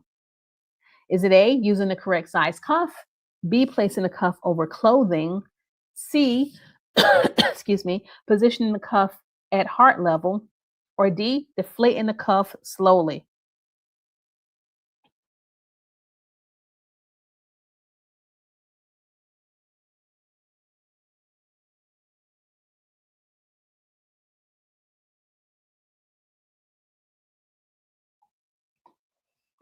I know what you see in practice, but for textbook, we're not supposed to do B. We're not supposed to put the cuff on top of clothing. So just pass your test. But when you're in the real world and your patient's, in agony because the blood pressure cuff is so tight, you're probably going to see us, either use a washcloth or put the blood pressure cuff on top of their, gown. But you're not supposed to do that for this test. So when you're taking the test, just think best practices. Clothing interferes with cuff compression and can produce false high readings or falsely low readings. So I know what you see in practice, but we're not supposed to do that. 73. I'm dyslexic today. A resident receiving continuous tube feeding is found lying flat in bed. Which CNA action is most appropriate? A, pause the feeding. B, keep the head of the bed flat to prevent bed sores. C, elevate the head of the bed. D, check residuals. A resident's receiving continuous tube feeding. So they have a gastric tube and they're laying flat in the bed. Are you concerned? Is that an issue? Yes, that's an issue because if they're laying flat, they could aspirate. Yes, the food that's going through the stomach could actually travel up. Okay, and if it travels up, it can actually get into the lungs. So you're going to have to do B. Make sure I have that right. Excuse me, C. Elevate the head of the bed. Elevating the head of the bed 30 to 45 degrees reduces aspiration risk. Remember, CNAs, you would not be managing the feeding rates. You wouldn't be checking the residuals. And then for most of our patients who have gastric tubes or if they have tracheostomies, there's usually going to be an order or a sign above the head of the bed that says keep the head of the bed elevated at 30 degrees at all times. So you can bring it up a little bit more, but what you don't want to do is lower it down, especially while that tube feeding is going, because you can cause them to aspirate.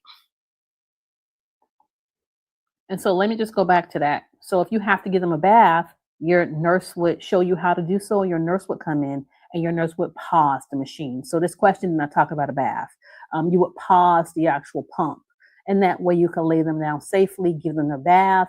But then before you resume the feeding, you would have to sit them back up again. And so if that was confusing, if you don't understand, ask your professor, ask your CNA instructor to talk to you about how do you care for somebody who has a gastric tube with a continuous feeding. 74, a resident with diabetes is walking and becomes shaky and diaphoretic, and this is before breakfast. What should a CNA do first?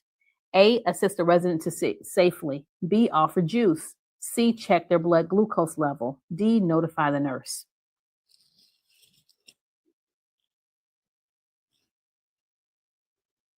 They're walking, they become shaky. The first thing you have to do is stop the walk.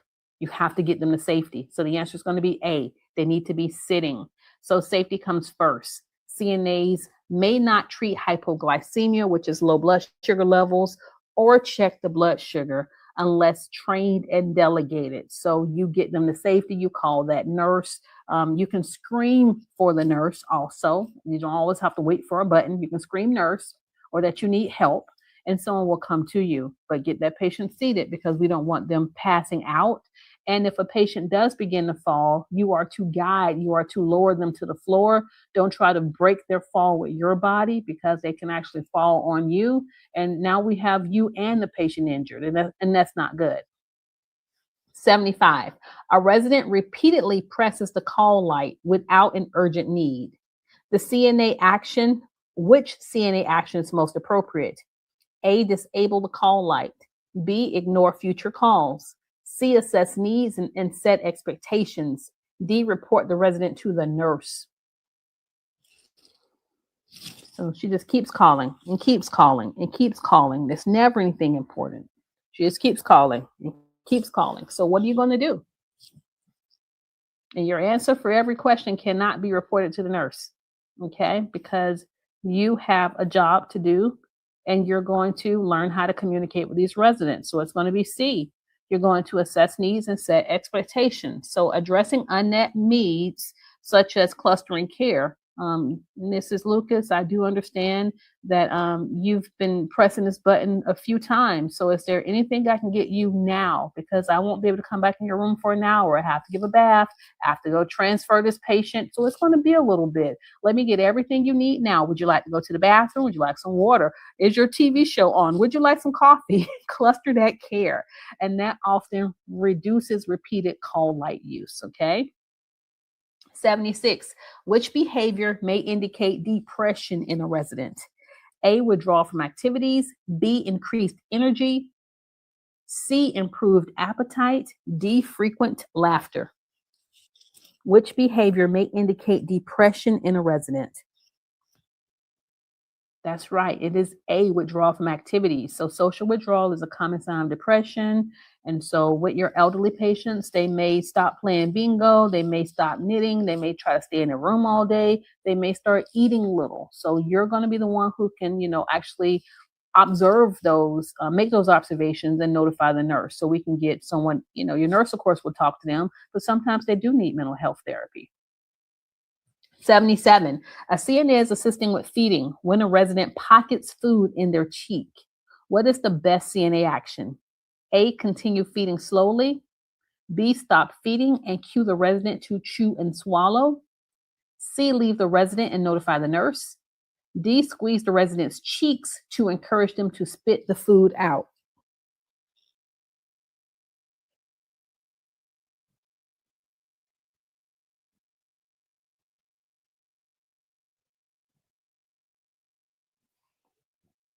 I know, no, don't be squeezing their cheeks. I know they're not a toddler, you all. So B is the correct response. So pocketing food increases aspiration risk and requires immediate intervention. So you're going to stop the feeding. Don't feed them anything else because they're not safe to feed. They're pocketing the food. That's the first thing. Stop feeding them. And now you're going to cue them, chew, Mrs. Lucas, chew your food, chew your food. Here's some water. Let's get you to swallow that down. You would not leave the resident who still have food in their mouth alone, especially if they're at risk of aspiration, in order to notify that nurse. So what you do instead is once this person has pocketed this food in their cheek and they're not swallowing it, and you're trying to cue them, you're trying to get them to swallow it down, you're now going to call the nurse and stay with that resident while you're still in the room with them. Just stay with them until the nurse gets there, because if you leave them, they can actually choke while you're not there. 78. A CNA is caring for a resident with a tracheostomy. Which observation requires the most immediate attention? A, dry skin around the stoma. B, pink, moist stoma. C, increased work of breathing. D, trach ties are secured. Which observation requires the most immediate attention? That's right. If you notice that your trach patient is having increased work of breathing, they have labored breathing or difficulty breathing, that's a medical emergency. So that may indicate an airway obstruction, which means they could have a mucus plug, and that is a priority safety concern. 79. Which CNA action best supports airway safety for a resident with a tracheostomy? A, changing the tracheostomy tube. B, ensuring the trach ties are secure but not tight. C, adjusting oxygen flow. D, removing secretions with suction, meaning that you're putting the catheter in their tracheostomy and you're providing tracheal suctioning. So which CNA action best supports airway safety? And that's right. Pretty much the only thing you can do is when you go into that room, you can look at their trach. You can make sure their ties are secure, but not too tight. You'll know when they're tight because they'll leave an indentation in their neck, kind of like how tight socks leave an indentation in someone's legs. So securing trach ties helps prevent accidental dislodgement. CNAs do not change tubes. You don't perform tracheal suctioning, and you also do not adjust oxygen. Those are all nursing duties. 80. Which finding is expected when observing a healthy colostomy stoma? So we went from a tracheostomy to a colostomy. So we went from the neck, now we're in the abdominal area. Would a healthy colostomy stoma be A, pale and dry, B, bluish in color, C, covered with stool, or D, moist and pink?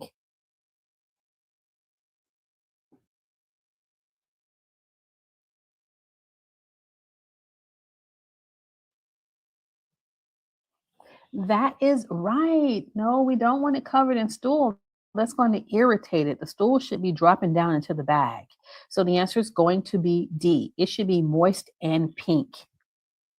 A healthy stoma should be moist and pink, or kind of like a beefy red in appearance. And so that's what it should look like. And that is an image of a colostomy, the stoma, without the bag being on.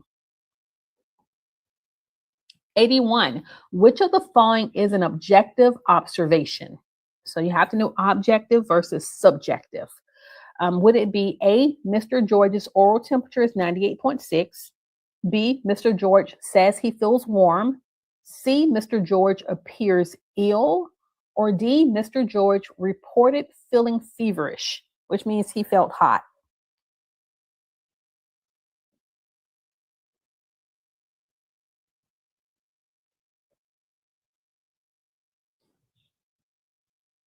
Right. So an observation is actually measurable, excuse me, an objective observation is measurable data. And so that temperature, that blood pressure, the heart rate, those are measurements that will be objective versus subjective. That is something the patient said. So objective observations are measurable and factual, like a temperature, as opposed to subjective statements.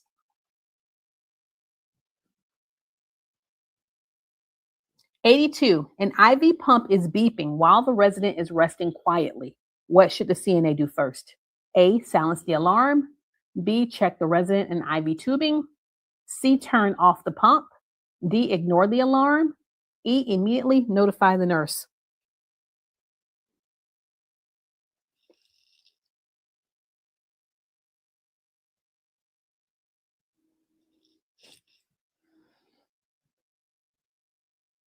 We're getting a few answers here.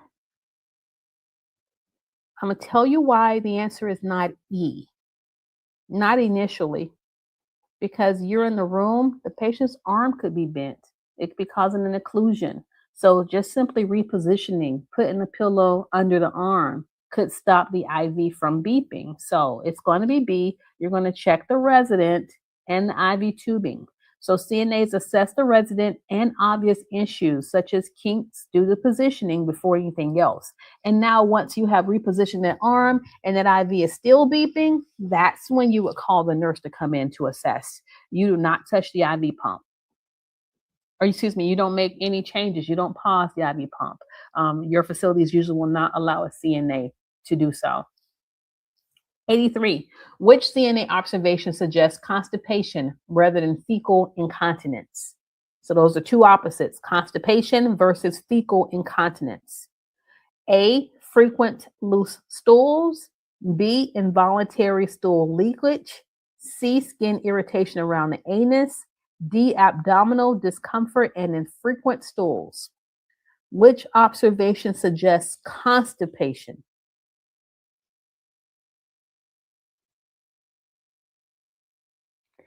That is right. It is D. So if someone has abdominal discomfort, that's due to the stool that is still within their colon.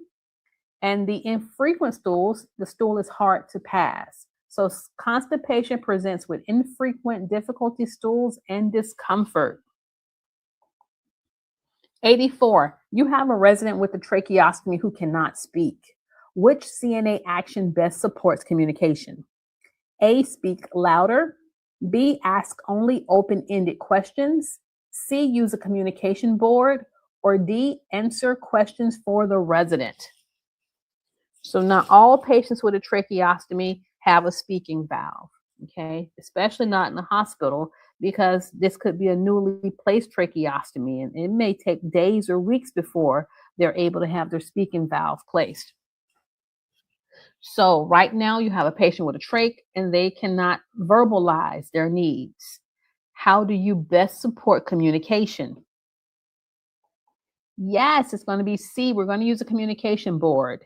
And on the next slide, here's an example of a communication board. And so we have our check, we have our X for yes and no. You can also ask your patient to give you a thumbs up, thumbs down. You can have them nod their head yes or no. They can point to the toilet if they need to use the restroom. If they're hungry, they can point. And so this just isn't for somebody who is nonverbal with a trach.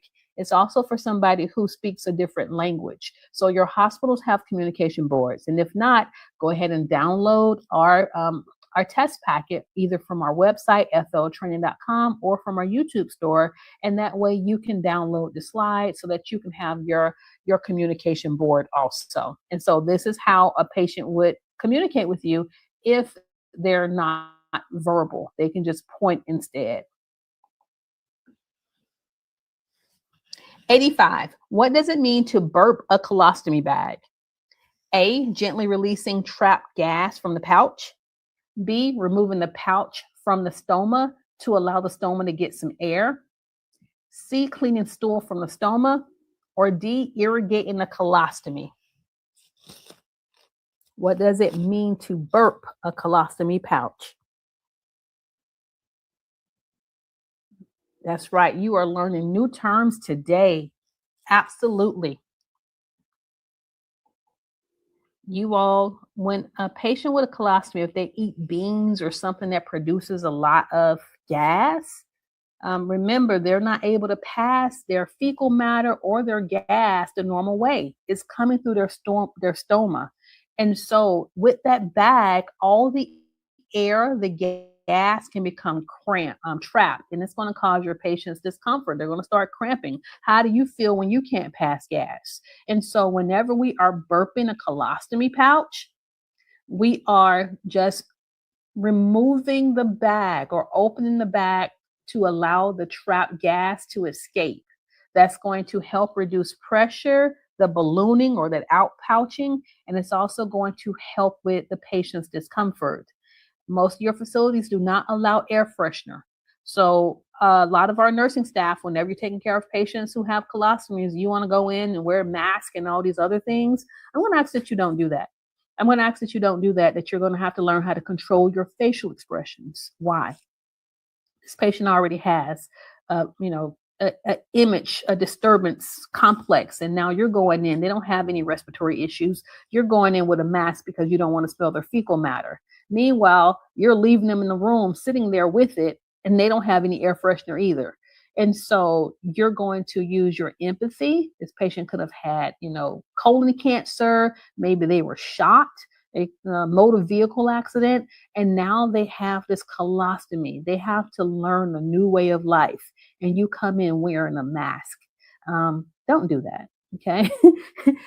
Nurse Eunice pet peeve, don't do that. If the patient does not have a respiratory issue, you're not going to be wearing a mask in their room.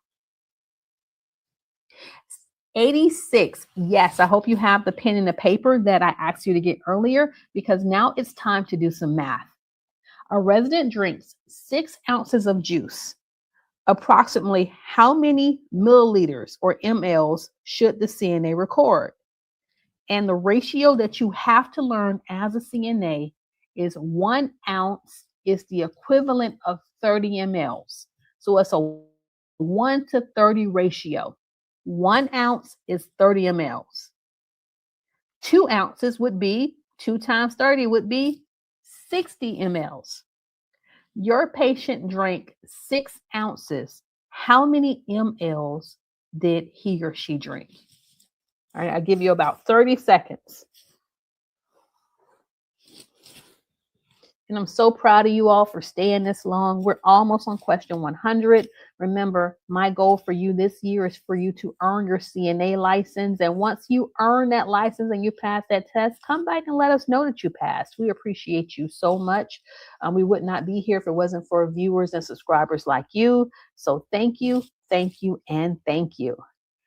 And for anybody who did 6 times 30, you know that the answer C, it is 180 mLs. There's our rationale, and there's our step-by-step breakdown.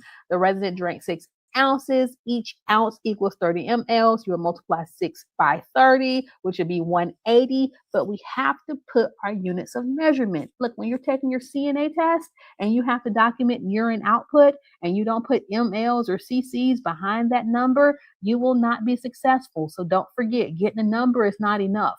Get the number and put the unit behind the number. So proud of you. Great job. Give yourself applause. 87. When is the best time to collect a sputum specimen? A, immediately after meals. B, early morning after the resident wakes up. C, in the evening before bed. Or D, after oral care with mouthwash.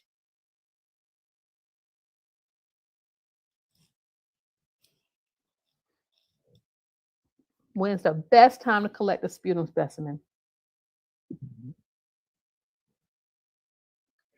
First thing in the morning. So the answer is B. Yeah, we don't want them brushing their teeth or anything. We want the germs that have been sitting there all night and just festering. And so early morning sputum is more concentrated and provides the most accurate specimen. So you'll have the cup in the bathroom, get them up in the morning, have them sit up.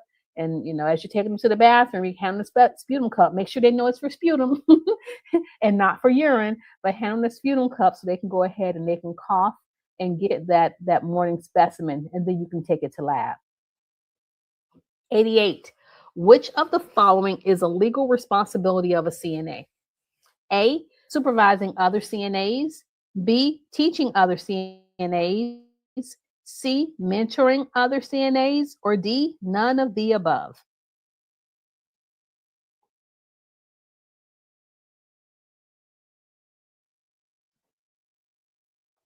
I know what you saw in practice, but it's D, none of the above. That is not within your scope of practice. The nurses delegate, the nurses supervise, the nurses teach. So CNAs are not authorized to supervise, teach, or mentor.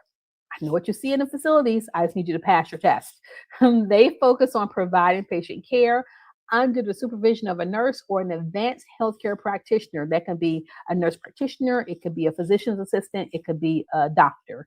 Remember, not all CNAs work in a hospital or nursing home. Some also work in clinical settings. 89. Which CNA instruction best helps a resident provide a clean catch urine specimen? A, collect the urine as soon as voiding begins. B, stop the urine flow before collecting. C, clean the perineal area and collect urine midstream. D, collect urine from the toilet bowl.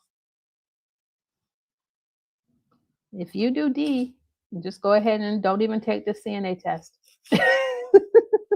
I love you, but so we say we want a clean catch urine specimen. We're catching something. Think of a ball that's being thrown in the air midstream. So the answer is going to be C. They have to wipe. And so usually your clean catch kit is going to look like this. It's going to be in the bag. You'll take out the items. They're going to wipe themselves first so we can get rid of some of the germs. They're going to start urinating to wash away any germs that are left on your urethra. And then they're going to place that cup beneath them midstream to collect the midstream urine. And that's how we can collect the urine specimen that has less bacteria from the skin. 90. A resident weighs 154 pounds. Using the 2.2 method, that's the hospital method, easy calculation, approximately how much does the resident weigh in kilograms? I know you dislike conversions, but you have to know them. So our medications are weight-based. So when we tell you to put the patient on a scale and to get their weight, you're getting the weight in pounds, but we need a way to quickly convert that to kilograms. So that would be the 2.2 method. Now, if someone weighs 154 pounds, are they 338.8 kilograms, 60 kilograms, 65 kilograms, or 70 kilograms? So it said, I don't know. All right. And so when kilograms are approximately half of what the pounds would be. So the 2.2 method is whenever you know the pounds, you divide that number by 2.2, and thus you would get D, 70 kilograms. And again, as a CNA, you don't really, you're not too concerned about that. But as a nurse, I need to make sure that when I'm giving this patient their medications, I'm not over sedating them. I'm not giving them medications that their body organs can't tolerate, their kidneys can't tolerate. And so a lot of our medications are weight-based and is based off of kilograms, not pounds. And that's why we have to have you do those conversions. Question 91, and we've almost been here for 2 hours. I am so proud of you. 91. A CNA measures urine in a graduated container. The urine level appears slightly below the 500 cc mark, but clearly above the 450 cc mark. How should the CNA document this output? Is it A, 475 cc's, B, 425 cc's, C, 450 cc's, or D, 550 cc's?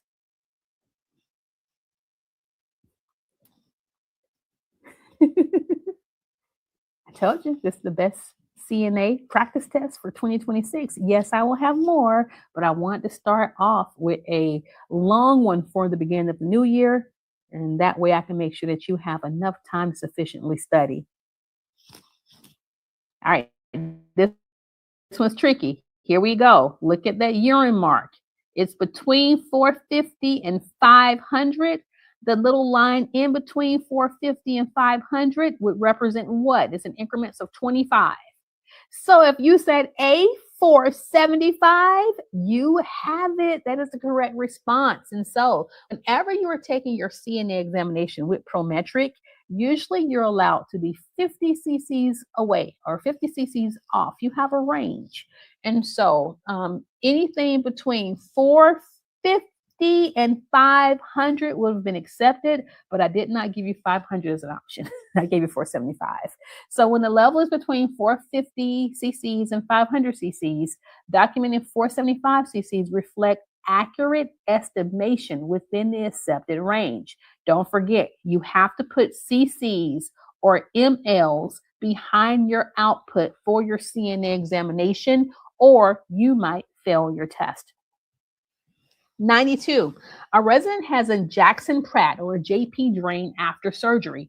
Which CNA action is appropriate? A, emptying and measuring the drainage as directed. B, reinserting the drain if it comes out. C, changing the insertion site dressing. D, suctioning the drain tubing.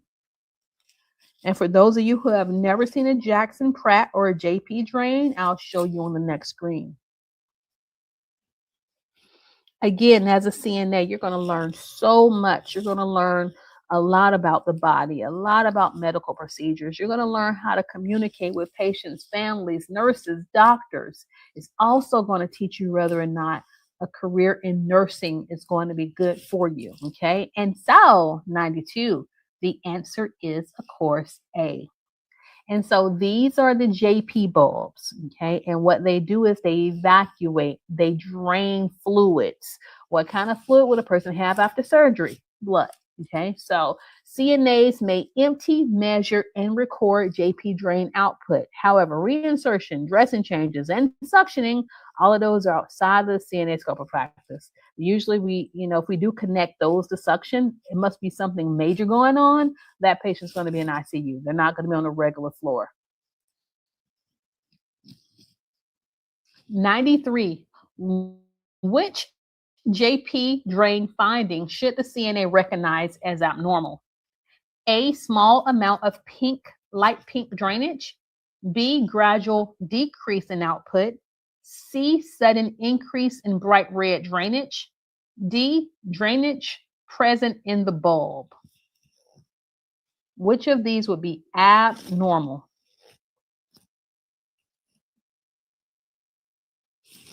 That's right. If there is a sudden change in anything and this doesn't appear to be an improvement, you're going to get your nurse in the room. So it is C. We shouldn't have this sudden just increase in bright red drainage, aka blood. Post-op day 1, so the first 24 hours, that should have the most blood being drained. And you're emptying that bulb and then recompressing it every time it's halfway filled. So if on your shift on post-op day 1, you emptied it twice, you document it, beautiful.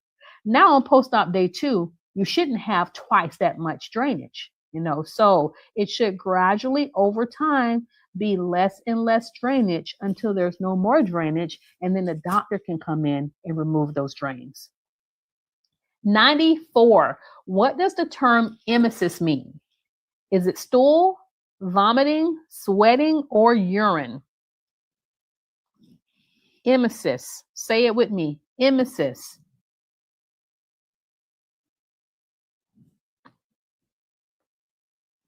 If you chose B, you are correct. And so emesis is the medical term for vomiting. Why do I have that brown circle on the screen, you all? Because some of your patients would have coffee ground emesis. They would have brown emesis that looks like coffee. That is the sign of a gastric bleed. That would be digested blood being brought back up. I don't need you panicking and freaking out the patient. I need for you to know that if vomit doesn't appear to be food colored, if it's green, that's bowel. But just like you have to learn about the different colors of urine, the different colors of stool, you have to learn about the different colors of emesis. And if it doesn't look natural, if it doesn't look normal, that's an emergency. You're already going to be calling your nurse into the room because the patient vomited. But when you document it, it won't say how much vomit did the patient have. When you document it on the INO form, it's going to say emesis. And so you document the amount of emesis and also the color. You need to know that that's bad. Don't stress your patient out. Get that nurse into the room, and the nurse will, of course, come in and assess, call the doctor, get some labs and some procedures ordered so that we can find out why this person is bleeding internally. 95, a resident experiences emesis. What is the CNA's priority action? A, offer food immediately. B, offer fluid immediately. C, measure vital signs. D, position the resident to prevent aspiration.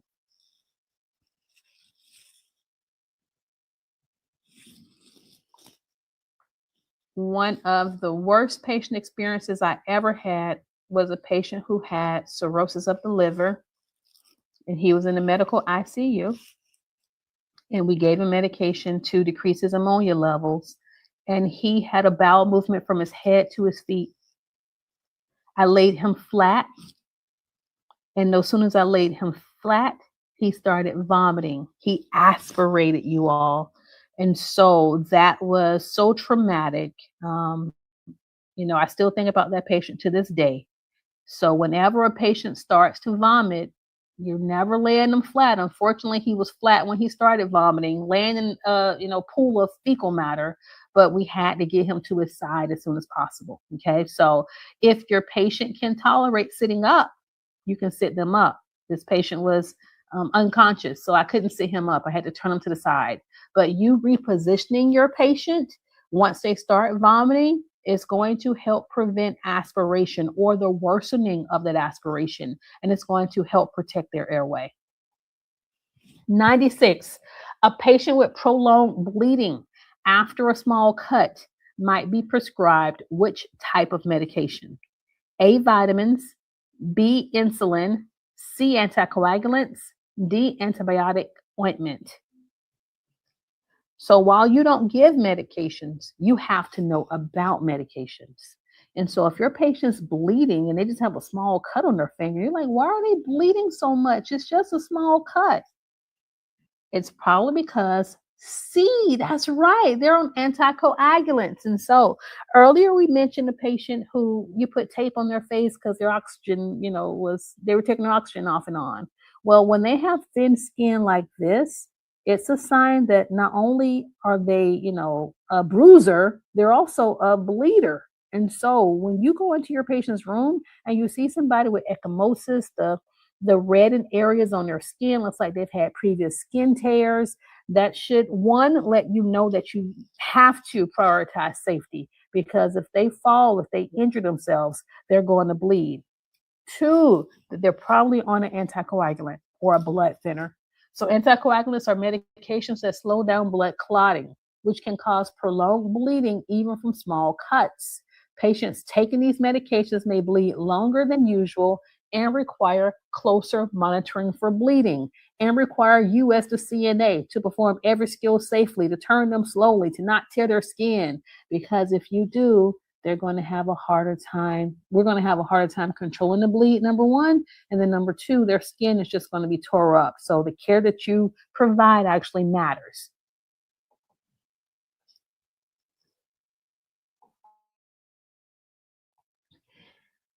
'97, which documentation entry is most appropriate for a CNA? A, resident had 200 mLs of emesis. B, resident vomiting due to anesthesia. C, resident appears dehydrated. D, resident condition worsened. Remember, objective versus subjective. As a healthcare professional, we document objective assessments and findings. It's not about what we feel, not about what we think. And so it is going to be A. The resident had 200 mLs of emesis. So CNAs document objective, measurable data, not diagnoses or opinions. Remember, you don't diagnose. 98. What is a CNA's top priority when caring for multiple patients? A, time management, B, self-determination, C, completing tasks quickly, or D, safety.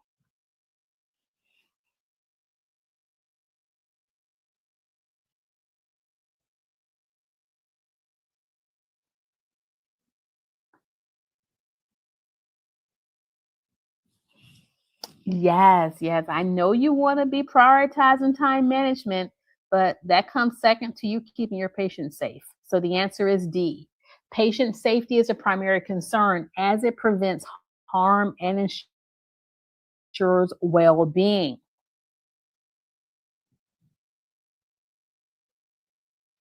Question 99. A resident with chronic kidney disease is on a renal diet. Which food choice should the CNA recognize as not appropriate for the resident? Is it A, white rice, B, apples, C, pancakes, or D, bananas? And I've not eaten yet, so all of that sounds delicious. Which food choice, if someone has chronic kidney disease and they're on a renal diet, which of those should not be on their tray? That's right. Bananas are full of potassium. And whenever someone is on a renal diet, they have to limit the potassium because their kidneys are impaired and they can't excrete that potassium. So, what happens if someone has too much potassium that's not excreted? They can go into cardiac arrest. It causes their heart to beat irregularly. So, CNAs must support renal diet management by recognizing foods high in potassium, phosphorus, and sodium. So when you see them bringing, they're sneaking a little bit of orange juice or trying to eat all these other things, you can try to re-educate them, but then definitely, tell your nurse because if you don't tell me, I don't know they're sneaking it. But all I know is that this patient keeps staying sick and they keep having to come back to the hospital for dialysis. So we help each other. You don't have to confront a patient. You have to tell your nurse so that your nurse can go in and just ask those questions. Nurses are great investigators. We just need a little bit of help from you to know what's going on with our patients. Question 100. We did it, team. A resident requires a blood pressure measurement. One arm has a severe burn, and the other arm has an IV in the antecubital area that's in the bend of the arm. What is the most appropriate action for the CNA? A, take the blood pressure on the arm with the IV. B, take the blood pressure on the burned arm. C, use the forearm or wrist according to facility policy. D, skip the blood pressure and document why.